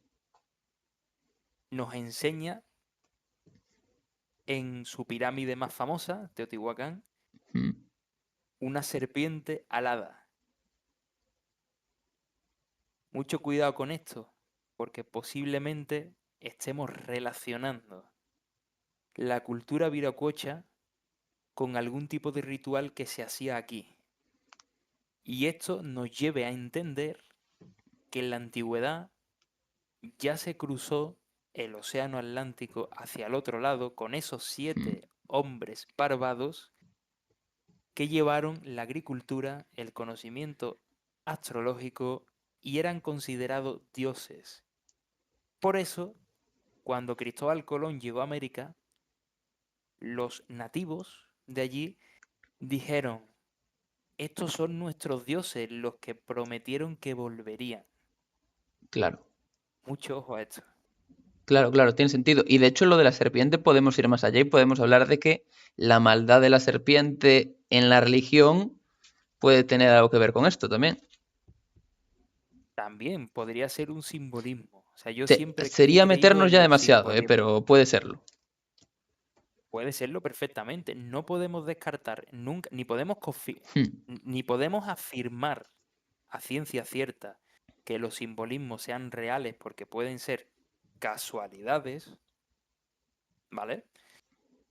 Pero son muchas casualidades las que encontramos dentro de todo este estudio. Ya no te digo casualidades arqueológicas porque esos son hechos y está constatado, esto no hay mucho debate, pero hay otro tipo de simbolismo que sí existe.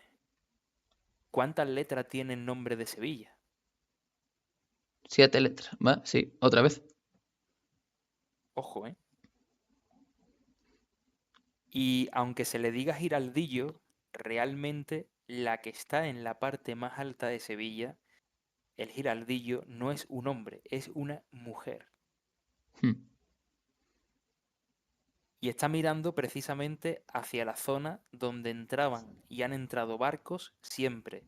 Y tenemos que recordar que Sevilla es una de las pocas ciudades del mundo, hay alguna otra, me parece, que tiene puerto marítimo siendo una ciudad sin playa. sí, sí, sí. ¿Te acuerdas lo que decía Platón que había a un lado y a otro del estrecho donde estaban las estelas de Hércules? Ahora mismo no me acuerdo exactamente de lo que decía Platón, ¿no? Te lo recuerdo, te lo recuerdo. Platón dice que a un lado del estrecho era mar Sí. y al otro era la bocana de un puerto. Hmm, ¿Dónde está en el estrecho de Gibraltar la bocana de un puerto? Y al otro lado el mar. Tenemos el mar Mediterráneo y el océano Atlántico. Hay mares por los dos lados. claro. Pero en el estrecho de Coria, si miramos el estrecho de Coria, a un lado era mar y justo enfrente, hasta hoy día, nos encontramos el puerto de Sevilla, que es un lugar donde los arqueólogos me identificaron que han encontrado un puerto marítimo justo en la parte del carambolo que podría corresponderse al otro lado del estrecho un puerto. Madre mía. Sí, encaja perfectamente. Dios mío. Esto es muy loco, ¿eh? Por eso digo que, como tal, muchas veces cuando a mí me preguntan si existió la Atlántida o no, sí que soy muy reacio a decir, sí, la Atlántida existió. No, la Atlántida no existió. Obviamente la Atlántida es simplemente una referencia. Sí, una Pero parte que de la Platón, simbología platónica, sí. exacto, pero que Platón se basó en algo real para poder escribir eso, sí, se basó en la cultura que nace durante época prehistórica. Váyase usted a saber cuánto tiempo, no lo sabemos, Hmm. del suroeste de la península ibérica. Vale, y Hasta yo, ahora no se ha encontrado una ciudad prehistórica más grande que Valencina de la Concesión, hmm. Y yo ahora te voy a hacer a con ti lo una cual tuvo que pregunta. ser una Sí, capital. claro. Vale, mi pregunta ahora es, ¿tú piensas que toda esta información que habéis ido descubriendo en estos últimos años, creo que han sido de investigación, ¿crees que hay alguien Ujú. más que tiene esta información y que ha decidido ocultarla porque no interesa para la historia o ha tenido pinceladas de esta información y ha dicho, esto no nos conviene porque no sabríamos explicar de dónde viene?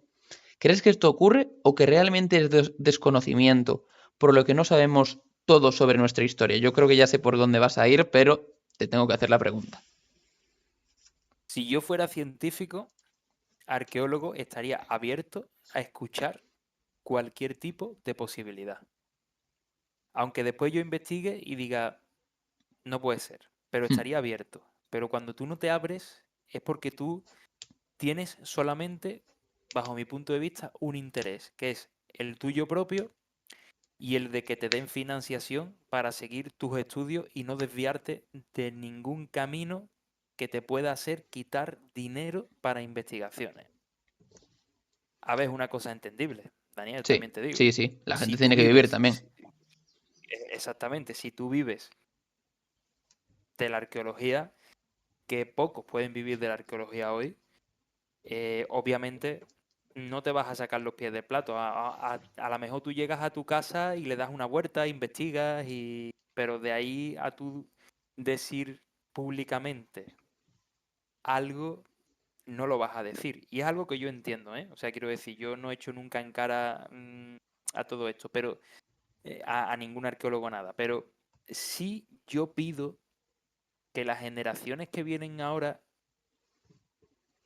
sean un poquito más valientes a las que están a punto de jubilarse. Hmm, Básicamente porque, por una cosa sencilla que vas a entender. Nosotros hoy día no seríamos nada sin tener el conocimiento real de nuestra historia.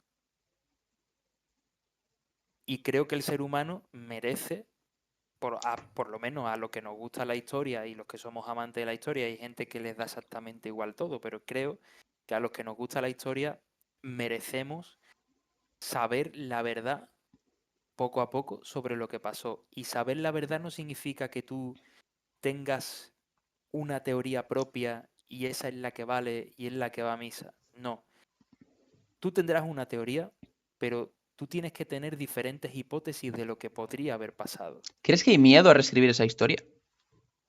Sí, hay miedo a reescribir la historia porque está en juego mucho dinero. También Hay miedo a reescribir la sería un boom historia enorme porque, decir, oye, hemos descubierto esto. Por esa parte sería un boom. pero, claro, pero sería un boom, pero no todo vale. Y también te digo una cosa, creo, y aquí creo que no me equivoco, que la religión también está detrás de todo. Sí. No todo vale, ya no todo vale. ¿Cómo me vas a decir tú a mí que la Virgen María no existió y que viene de otra diosa más antigua de hace 8000 años que se llamó Astarte o que se llamó Astaro? ¿Cómo me vas a decir tú a mí eso, no?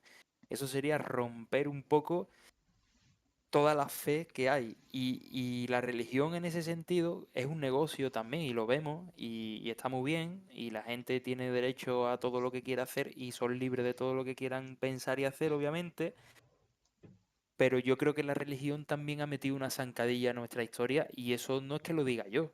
La biblioteca de Alejandría ardió Claro. y fueron los romanos los que metieron fuego a la biblioteca de Alejandría. Los romanos ya llevaban impresa esa religión. Entonces, yo lo único que puedo pensar es que había libros y archivos tan importantes que podrían haber sido para que la gente no creyera hoy en muchas cosas posiblemente, y eso daba algún tipo de miedo ya desde la antigüedad. Mira, hay una cosa que te he dicho antes, Daniel, y no quiero dejarlo pasar por alto porque es Hmm. importante. Yo te he dicho antes que los romanos cuando llegaban a los sitios era o te unes a mí o paso por encima tuya, destruyo tu pueblo y construyo yo encima. Sí, ¿Por qué no lo hicieron en Valencina de la Concepción? porque había un templo histórico, había algo religioso. Porque ellos sabían que desde época muy antigua era uno de los lugares más importantes del mundo y sagrados del mundo. Entonces los romanos, donde había muchos muertos o los lugares sagrados que ellos conocían, no se atrevían a pisarlo porque les daba pánico de que Dios les castigara. Pero una cosa, Jesús, normalmente unos Sí, templos se construyen encima de otros. O sea, esto históricamente creo que sí, se está viendo. Entonces, ¿por qué no aprovecharon sí. ese hecho de hay aquí algo histórico, quizá religioso, para construirlo encima de él? Los romanos se van, para que tú te hagas una idea, a Itálica, ¿Sí? que es donde está, que Itálica sería la segunda Roma, ¿no? Hmm. Considerar la segunda Roma. Y Itálica de Valencina está a 2 kilómetros. ¿Por qué los romanos? Porque Valencina está en un sitio alto, donde tú visualizas la zona perfectamente, tienes mayor seguridad. Sin embargo, te vas enfrente, te vas a Itálica allí a hacer y no pisas, porque es que no se han encontrado restos romanos en Valencina de la Concesión. Es decir, tú nada más excavas en Valencina, encuentras prehistoria, no Hmm. encuentras restos romanos. Entonces, cuando los romanos no se afincaron allí, fue porque había algo muy gordo ritual sagrado allí arriba que ellos sabían que Claro. había. Y eso lo respetaron. Y se fueron 2 kilómetros más para allá a ser la ciudad, la segunda ciudad más grande de Roma.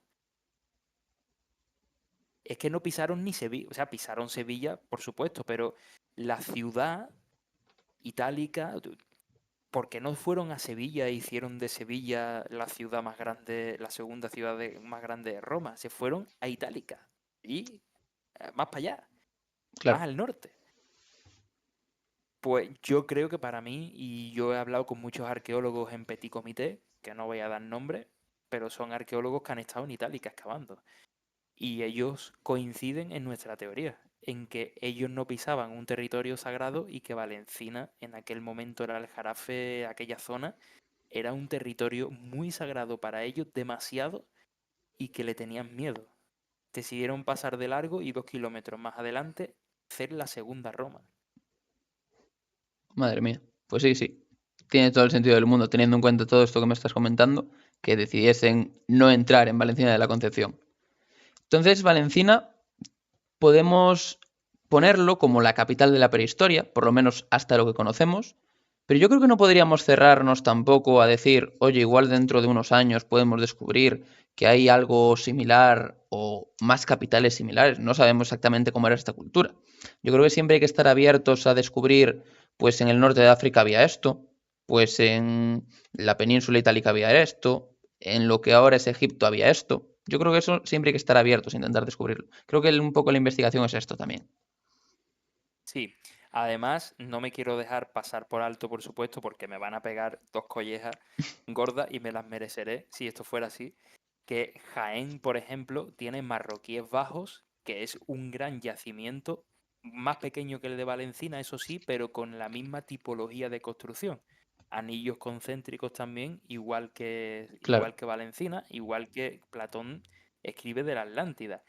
Y también no me quiero dejar pasar por alto a nuestros amigos de Huelva. ¿Por qué motivo? Porque Huelva ha sido muy castigada por la política. Hmm. Es decir, me explico. Huelva sabemos que tiene un yacimiento impresionante debajo de su ciudad. No se ha llegado a saber con total certeza lo que hay debajo de Huelva, pero para mí, debajo de esta ciudad hay algo tan importante como Valencina. Claro, Entonces, lo que pasa que, claro, se ha construido muchos edificios arriba, no han cuidado los que tienen que cuidar el patrimonio, las cosas como deberían de haberlo hecho. Me refiero a los políticos, no a los arqueólogos ni nada, que ellos son mandados y son trabajadores. Entonces, se quiere construir arriba del Cabezo de la Joya una urbanización cuando en el Cabezo de la Joya se sabe que es una necrópolis muy importante donde se cree que el anillo de oro de Argantonio es el que se ha encontrado. Es que estamos hablando de que Huelva es muy importante en esta ecuación. Entonces, yo, ¿qué te diría? Yo te diría a nivel general, Daniel, que España entera, fue cuna de la cultura y de la historia. Iberia, hmm, los íberos, lo que conocemos, la Dama de Elche, la historia de la Dama de Elche, la historia de otras muchas figuras y esculturas que se han encontrado que prácticamente no se le ha podido dar ni explicación. Nuestra prehistoria, la prehistoria de España, porque no solamente me voy a regir a Andalucía, ni a Sevilla, ni mucho menos, me voy a regir a España, es una de las historias más importantes, relevantes, y yo creo que vamos a seguir años sin saber y descubriendo cosas nuevas, pero sin saber mucho sobre nuestra historia, de la importancia que tiene este país. Este país históricamente es muy grande, cuna de culturas. claro. Aquí han venido todas las culturas. Sí, Es que totalmente. no podemos decir, es que aquí han venido egipcios, han venido, em, bueno, te hablo de la prehistoria y de la época tartésica, fenicios, han venido vikingos, han venido japoneses, han venido a lo largo de toda la historia, musulmanes. Es que España ha sido cuna de todo. Sí, sí, sí, totalmente. Es como un poco el centro Entonces, de eso, ese mapa prácticamente prehistórico. claro, es que tenemos también en Ciudad Real, está la Motilla de Azuer, que es un monumento megalítico impresionante. Impresionante. Es que tenemos mucho en España. Tenemos mucha importancia histórica. Entonces, yo os animo no solamente a Andalucía, si es que Andalucía porque está la costa, pero ustedes también allí en el norte tenéis costa y también habéis sido parte de esa cultura donde la navegación ha hecho posible los contactos entre otra gente Claro, durante épocas prehistóricas.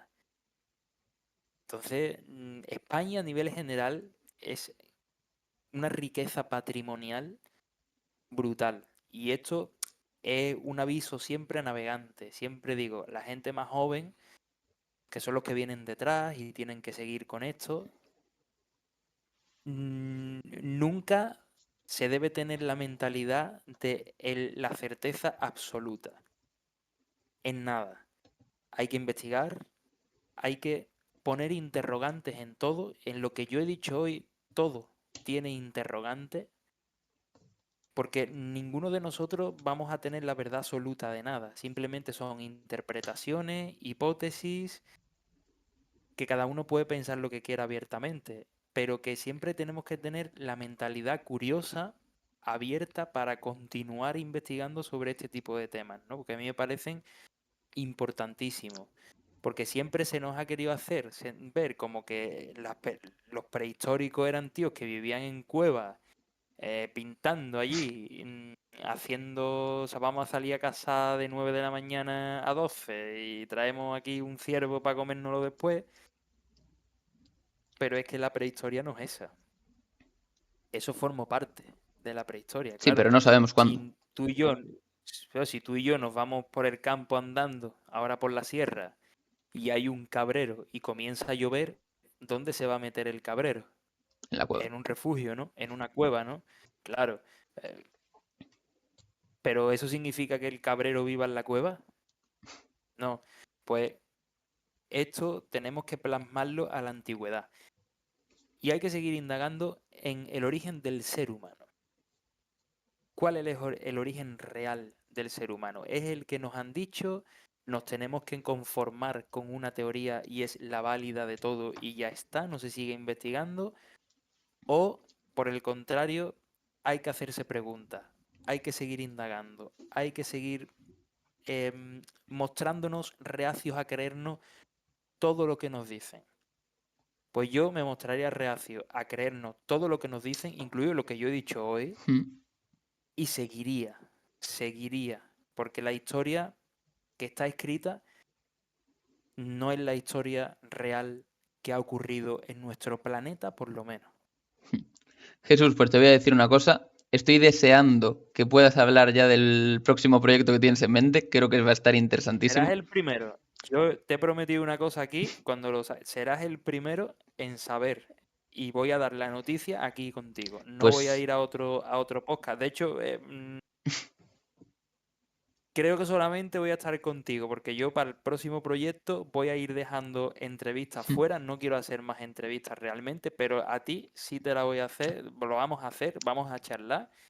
Y voy a dar la primicia contigo. sí me gusta, sí me gusta. Pues en cuanto tú me digas, oye, ¿se puede hablar de esto? Yo encantado porque estoy de un interesado con todas las pinceladas que me fuiste soltando que estoy deseando que llegue ese momento. Tú has visto las fotos, yo te las he pasado. Eso está ahí, eso está en 3D. Eso lo tenemos tenemos hecho la fotogrametría de la zona. Y ahora vamos a hacer una cosa muy tocha con varios especialistas que van a venir la semana que viene. Y si esto, repito, 50% siempre. Sí. Nosotros hemos estado allí ya varias veces, hemos visto todo, hemos medido, sabemos lo que es, porque estoy seguro de lo que es. Pero hace falta pruebas físicas. Y esas pruebas físicas las vamos a sacar la semana próxima y la vamos a llevar a un lugar, a una universidad, para que se pueda analizar. Si esto, que se va a grabar todo y va a formar parte de un documental, revela lo que pensamos y estamos seguros que yo creo que se Es... vienen cosas. Sí, sí. Se vienen curvas para la historia. Bueno, Al pues final es lo que nos gusta, sí, Daniel? sí, Al sí. final lo que nos gusta, somos exploradores. Nosotros ponemos las pruebas encima de la mesa y oye, si es, pues perfecto. Y si no, seguir investigando. Seguimos, si es, seguiremos, obviamente, seguiremos. Nada, pero seguro que sí, seguro que sí. Pues Jesús, me ha encantado hablar contigo. Creo que hemos hablado de muchísimos temas, muchísimos, interesantísimos todos, la verdad. Como te digo, estaremos siempre pendientes de tus proyectos. No sé si alguien queda por haber visto tu documental, que creo que ha tenido una buena acogida, pero si no, creo que se sigue pudiendo ver en Discovery Max, ¿no? Sí, entrando en D-Max, en la plataforma donde suben todo el contenido después de haberse emitido y demás, si entras en D-Max y ponen simplemente en Google D-Max Atlantis, los va a llevar Sí. directamente a la página web para que lo vean. Perfecto, pues invitar a toda la gente, si queda alguien, algún despistado que no haya visto el documental, que vaya a verlo, porque creo que es muy interesante, y agradecerte a ti haber estado aquí con nosotros, porque creo que nos has dado una oportunidad maravillosa para poder hablar contigo, y estás invitado siempre que quieras para hablar de esto, para hablar de cualquier tema. Si un día te apetece venir a hablar de langostas, de lo que quieras, tú estás invitadísimo a venir a hablar de lo que quieras. Oye, yo tengo que hacer una visita por tu tierra y ¿Mm? si voy pronto por allí te voy a llamar y vamos a andar por allí para que me enseñes tu tierra. Yo no conozco, ¿eh? He Pues visto en fotos muchas cosas de Cangas de Onir y demás. Me parece un lugar increíble. Lo tengo en mi lista de agenda para ir obligatoriamente a visitar porque me encanta todo lo que he visto. Conozco a gente que ha ido y que es fabuloso todo lo que me cuentan. Y si voy por allí pronto o en pocos meses y demás, te avisaré para poder verlo. ¿pero me estás hablando de Cangas de Onís o Tú no eres de allí, ¿no? ¿De dónde has dicho que eres de tú? Cangas de Morrazo? Casi. Ah, vale, bueno, ¿y eso dónde está? Joder, No, vaya tela yo también, soy ¿eh? de Pontevedra, en Pontevedra. Ah, Pontevedra, pues Sí, también es sí. un lugar maravilloso y que queda anotado Sí, sí. también, ¿eh? O Cuando sea te, que cuando te aquí quieras venir, yo te no, hago un tour. pues vamos para allá del Además, tirón. tenemos Allí nosotros tenéis muchísimas cosas. tenemos un yacimiento romano nosotros con fachos y todo, que es espectacular también. Además, en una zona Y alta, temas cerca del mar, joder, increíble. y petróglifos celtas no Sí, tenéis sí, por sí, allí sí, ustedes. tenemos un Ustedes tenéis montón. un montón de petróglifos por allí, tío. Y pinturas rupestres, de todo. Tenemos un montón de cosas por ahí, la verdad. Pues indagaremos por allí, por el norte. Y esto es una cosa que es así. Yo hablé con Cristina un día para tomarnos una temporadita de retiro y de Hmm. tranquilidad en el norte de España porque me apetecía. Yo el norte es una zona realmente que solo he visitado Bilbao, el único sitio, y para grabar podcast y ha sido ir y volver. O sea, y el norte es una de las asignaturas pendientes que a mí me queda, todo el norte entero, porque me parece un lugar fascinante realmente. Muy diferente a lo que tenemos en el sur y súper bonito. O sea, así que el norte es un lugar que yo me iría meses a vivir y a estar de tranquilidad y conocerlo con paciencia y como se tienen que conocer las cosas, disfrutarlas y vivirlas. Sí, pues cuando tú quieras, estás invitadísimo a venir por aquí. Yo te hago un tour por todo lo que quieras.